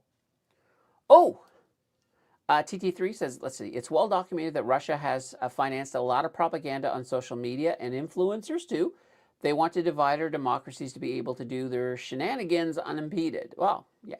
I mean, Russia gets involved in everything. I mean, let's face it. What are different ways to borrow money to invest? I'm always, I don't know. I say be careful borrowing money to invest. Obviously, the most simple way is margin. So, like, you take Wealthsimple. You can have margin on Wealthsimple. It just basically they use what you're holding as collateral. So, let's say you had $100,000 in stock, that would become your collateral. So that's one of the easier ways. I don't know what the what's the word for it? I don't know what the interest rate is on Wealthsimple. There might be a few people here. Actually, if JJ was here, I don't know if he's here. He does a lot more on margin.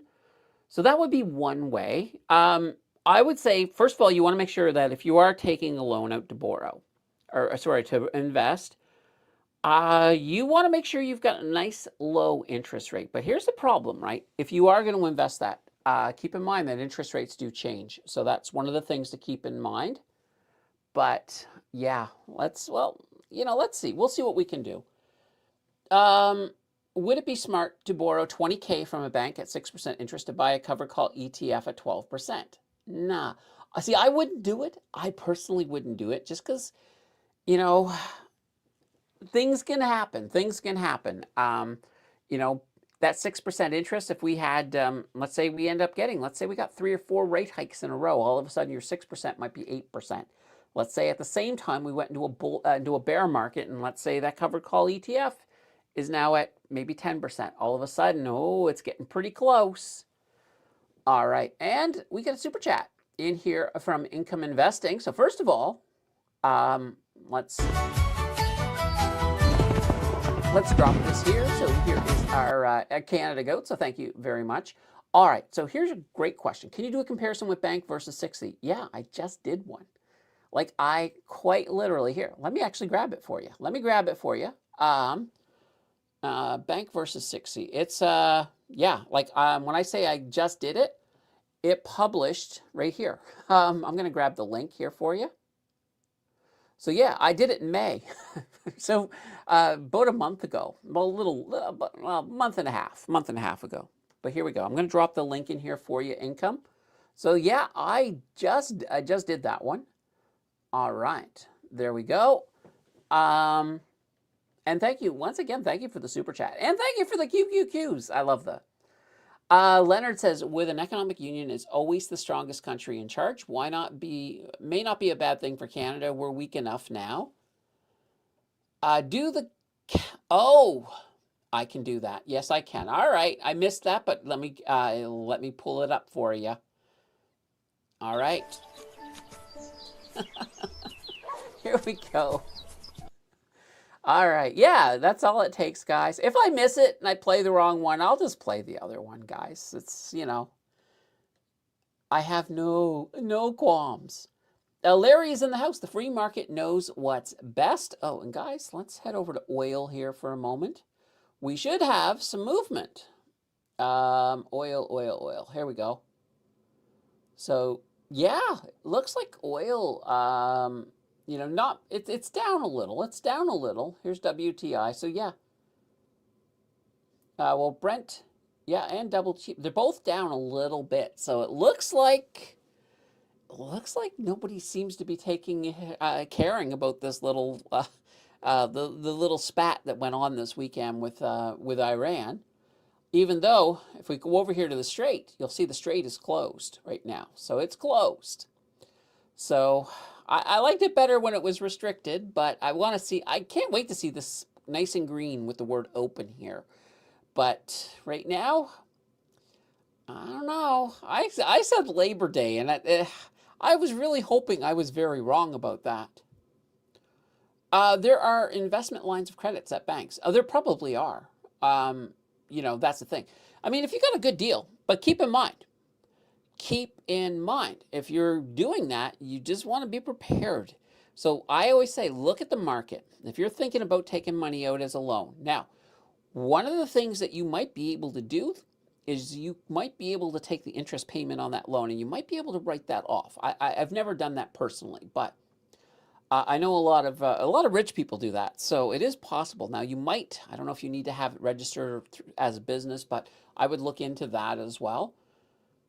Let's see, Boss says Vitira is considering sending potash by rail to U.S. West Coast to avoid the BC government and the environmental issues here in Canada. Okay. K45, with Bitcoin so low, where's the best place to buy Bitcoins? Which account? TFSA, RRSP, non-registered is well suited for Bitcoins. Okay, so it depends. Like obviously, if you're buying actual Bitcoin, then your best place is honestly a hardware wallet. That's the 100% the safest. But honestly, if you're not buying a lot, it's fine to hold it on like Shakepay or over at Wealthsimple, or any of these other exchanges. They're for the most part pretty good. We've shaken out most of the bad ones, and we haven't really had any bad ones in Canada. So I'd be okay with Shakepay. I'd be okay with the Wealthsimple. Now, because you brought up the registered accounts, I'm thinking that you're thinking more or less just go in through like a spot Bitcoin ETF. So you got a couple of options. So if it's a spot Bitcoin ETF, the only thing you have to be concerned about is one thing, is capital gains. So if you're holding it outside of your registered account, you will have capital gains on it. So the next time Bitcoin goes up to, let's say, 100,000 or 120,000, well, you've now doubled your money, but that half of that would be income, and half of that income would be taxable as capital gains. So if you put it in your TFSA, no worries. It'll grow, and you won't have to pay any capital gains on it. So that's probably the best thing when it comes to holding it, provided you have room. Now, obviously, if you are using your TFSA as an income machine, then you may not have the room for it. In which case, I would probably hold it in my non-registered before. I wouldn't put it in my RRSP just because I don't want it to be 100% taxable as it grows. I'd rather, at least only be paying that 50% on the capital gains. So yeah, but if you don't have a maxed out income TFSA, then if you got lots of room in your TFSA, hold it there. Yeah, that'd be your best bet. Why pay any tax on it? Bismarcky says, I'm paying 4.45% on my margin account. You see, now this is a better amount. If you can get a deal like this, it starts to make a bit more sense. It starts to make a bit more sense for sure. But you want to understand how margin works. You want to understand how margin calls work. You want to make sure that there's no surprises before you get involved in margin. Michael says, I hope Kraken does better this week because I don't think the market likes its recent acquisition. What has Kraken Robotics done this week? Kraken Robotics, PNG, I believe. There we go. Yeah, Kraken Robotics. Okay, so they're down a little bit. Look at that. They were down 3.682% on Friday. But nonetheless, they're still doing okay. So I think Kraken Robotics is a pretty good company. I actually think that they're going to get acquired down the road sometime. So that would be something I'd keep in mind. But yeah, let's hope they have it pretty good. So Wealthsimple 3.95. Okay, that's not too bad. And oil opened, yes, and it came down a wee bit. Income Investing says thanks. Kraken's recent acquisition is awesome. It's a huge advantage for them. Rory says oil is open. Scratch says exactly where you said it was. Larry, borrow $400K, flee the country, open corporation in Texas where you don't have to declare owners, put money in corporate account. All right, well, Larry's got a plan. I'm not saying it's a good plan, but it's a plan. So, take it with a grain of salt.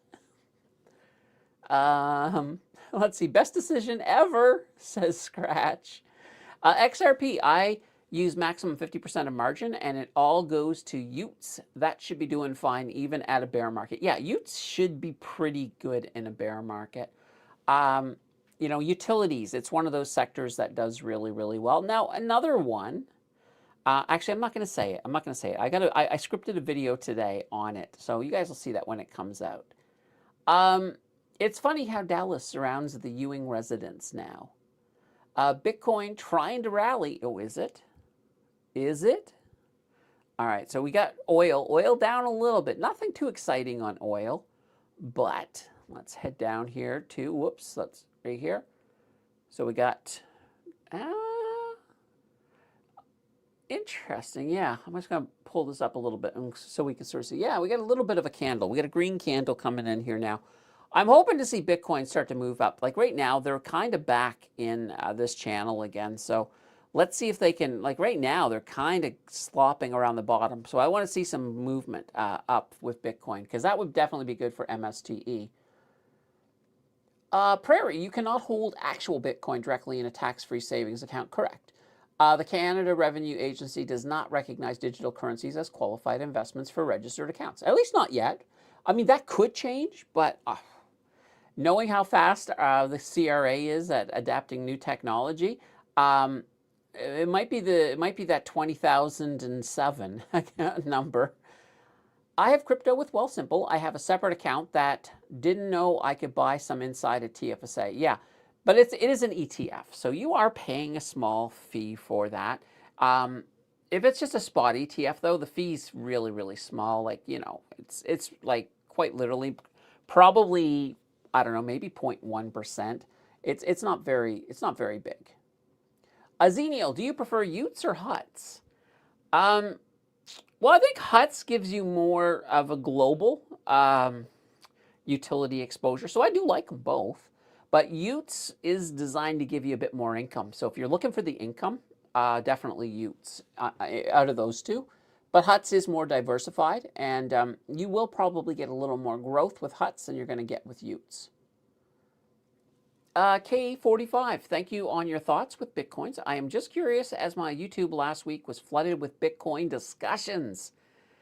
Yeah, there's been a lot of talk going on. I think it's because Adriano over there on passive income investing has been putting out a lot of Bitcoin content. So it's kind of flooding the space a little bit right now.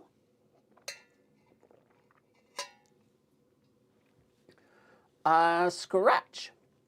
Let's see. You have more cost to mine Bitcoin than your return on investments. Might be the time to leave those floating air assets into real and concrete valuation. And TT3, I capitulated on MSTE and bought AEME with the money. Okay, fair enough. Uh, I don't see how Bitcoin has any value at all. It's just code. That is true. Now, I've always kind of struggled. Like, I can see a good fair use for Bitcoin. I can see, I can see either Bitcoin or something like Bitcoin makes a lot of sense to be able to transfer money easily across borders, across the world. So yeah, I can see a good use sense. Now, I see an even better use sense as we move deeper into AI and AI agents. AI agents are not going to be transacting. Um, when they start doing stuff for you online, they're not going to be transacting in cash. They're just not going to do it. They're going to use crypto. Now, will it be Bitcoin? I don't know. They might just create their own and use that. But I can see some use. I can definitely see the use cases for it. And I don't know. Like I couldn't tell you. Is Bitcoin still going to be here in 100 years? I don't know. I don't know. Is it still going to be here in 10 years? More than likely. So I kind of look at it this way. But no, a lot of people sort of have this thing, and the reality is there's so much liquidity that's poured into it that I just I think that gives it. I mean, it's if you think about it, it's no different than the U.S. dollar. I mean, the U.S. dollar isn't backed by anything now. It's just your belief in the U.S. dollar, and that's the same idea with Bitcoin. If you really want to boil it down, all right, let's see exactly. I just bought FBTC in my TFSA, Bitcoin tracking with low fees. I'll stick to owning power lines and railways, thanks. Nothing wrong with that. All right, and we're finally caught up with Larry. Preparing a trip to Luxembourg with the lawyers on my 10% purchase of ASPs. They will bow down to my American exceptionalism. Awesome. It's not a big country, though, Larry. I think actually, isn't Luxembourg like the smallest country in the world? AI is just going to increase your electric bill. Okay, boss. Initially, yeah, probably. Now, I know there's been a lot of governments sort of pushing back saying, you have to create, you have to secure your own energy source. In that case, yeah, we could see some interesting thing, and that's, believe it or not, that could actually benefit Canada as we push our nuclear technology out to the world. I think we're going to be fine, and I also think, especially with quantum, I think quantum's going to be able to do the same thing right now that our current AI can do. I think quantum's going to be able to do it with significantly less power. So I don't think that power drain is going to be there forever. So it's going to be very interesting for sure. Draining your water and natural gas and unnatural gas. The other thing with quantum too is I don't think it's going to get as hot. So because of that, we may not be using as much water. We may not need to cool them as much as we do with current systems. So, but that's still a ways off. Like quite literally, we're probably looking at 10, 15 years before we've got, data centers using quantum. So it's a little ways off still for sure. All right, guys, we've got about 10 minutes left. So if you've got your last minute questions, now is the time to get them on in. Otherwise you'll have to wait till tomorrow's show. So that's just something to keep in mind. Oh, and guys, we did bank another show today. Well, it's not that we banked a show. We have a Monday show now, and this bank show, we don't need to use it for Monday. So we still have a banked show because we did get 4 supers today. So, yay. Boss says Utah is fighting against O'Leary. Yeah, that doesn't surprise me. TT3, hit the like button, folks. Yeah, there we go. That's a great last minute question. Hit the like button. More of a last minute statement. I have not looked at how we've been doing on the like button today. Quite literally, my test box says 2.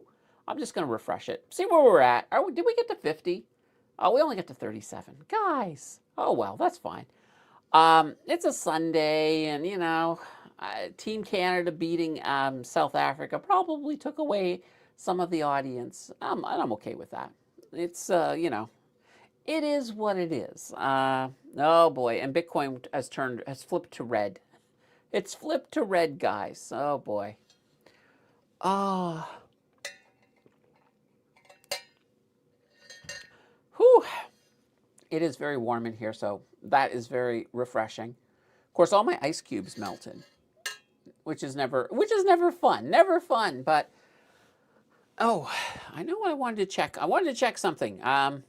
When is that the bank video coming out? Let me find out here. Let me just take a quick gander here. How do we have this? Okay, let's see here. I think, let's see. All right. June 25th, June 22nd. Okay, yeah, so I think the way it works is, I believe tomorrow's video, is the Grok video. So we got the Grok video coming out. Well, tomorrow the channel members can watch it.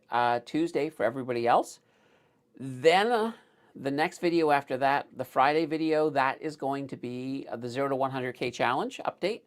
Then after that, the next video, so basically a week from, well, for the channel members, a week from tomorrow, that's going to be the basically, I don't know what I'm going to call it yet. It's all the banks, all the bank ETFs.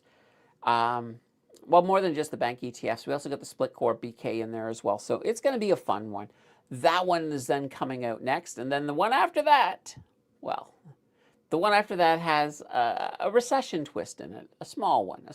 So that will be kind of cool. Lisa says, I think the weather may affect views as well.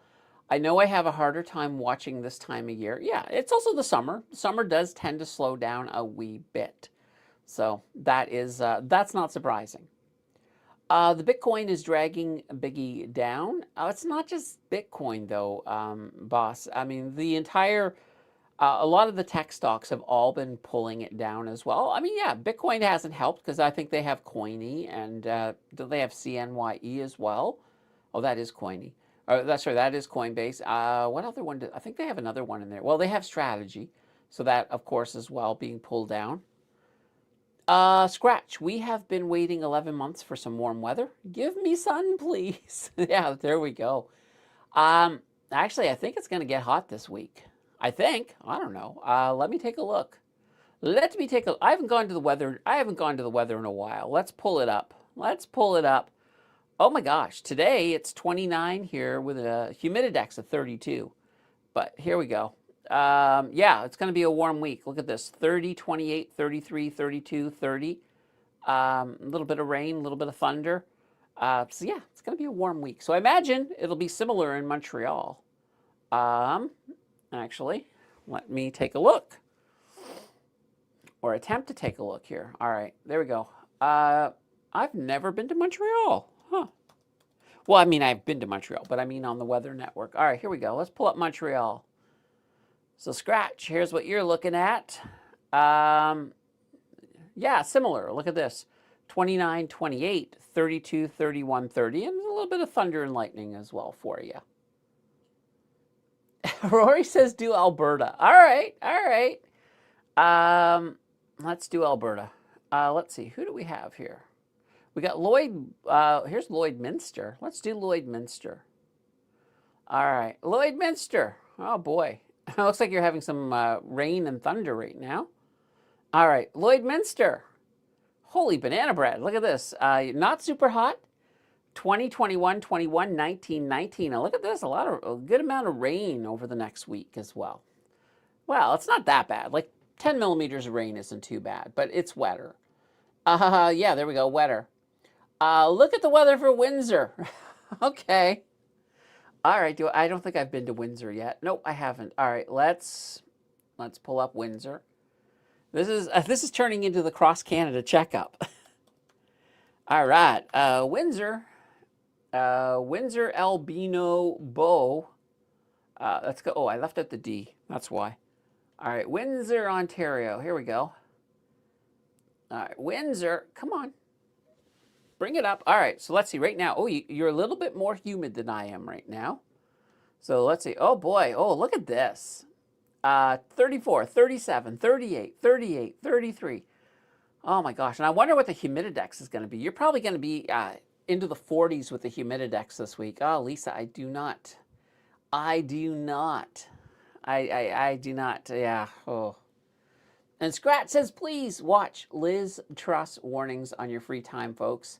There you go. There you go. And I don't actually know what Liz is going to say, but guys, feel free to check Liz out. Matthew says Antarctica. Really?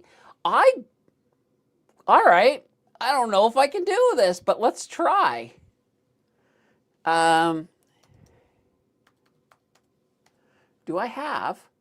Let's see. Naruba, Wainwright, Alberta. That's all right. That's like Antarctica, isn't it? I don't know where this is. Yeah, I don't know what that is. No, I don't have Antarctica. Really? I was hoping I would have. Oh man, come on, Weather Network. Sorry, Matthew. Boss, Brits are suffering through the highest temperatures and no AC because of climate policies. Yeah, there's a lot of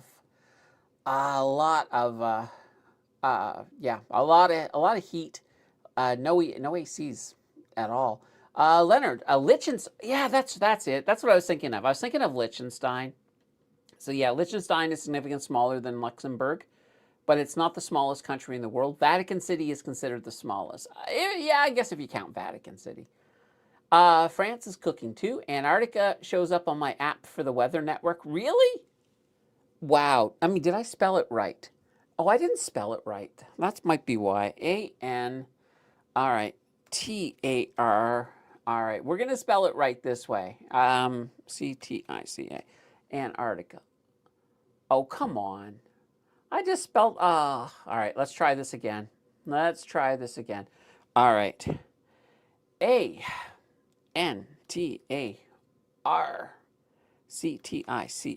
Antarctica. I'm still not getting it. Ant. Oh, wait, I don't think there's a C there.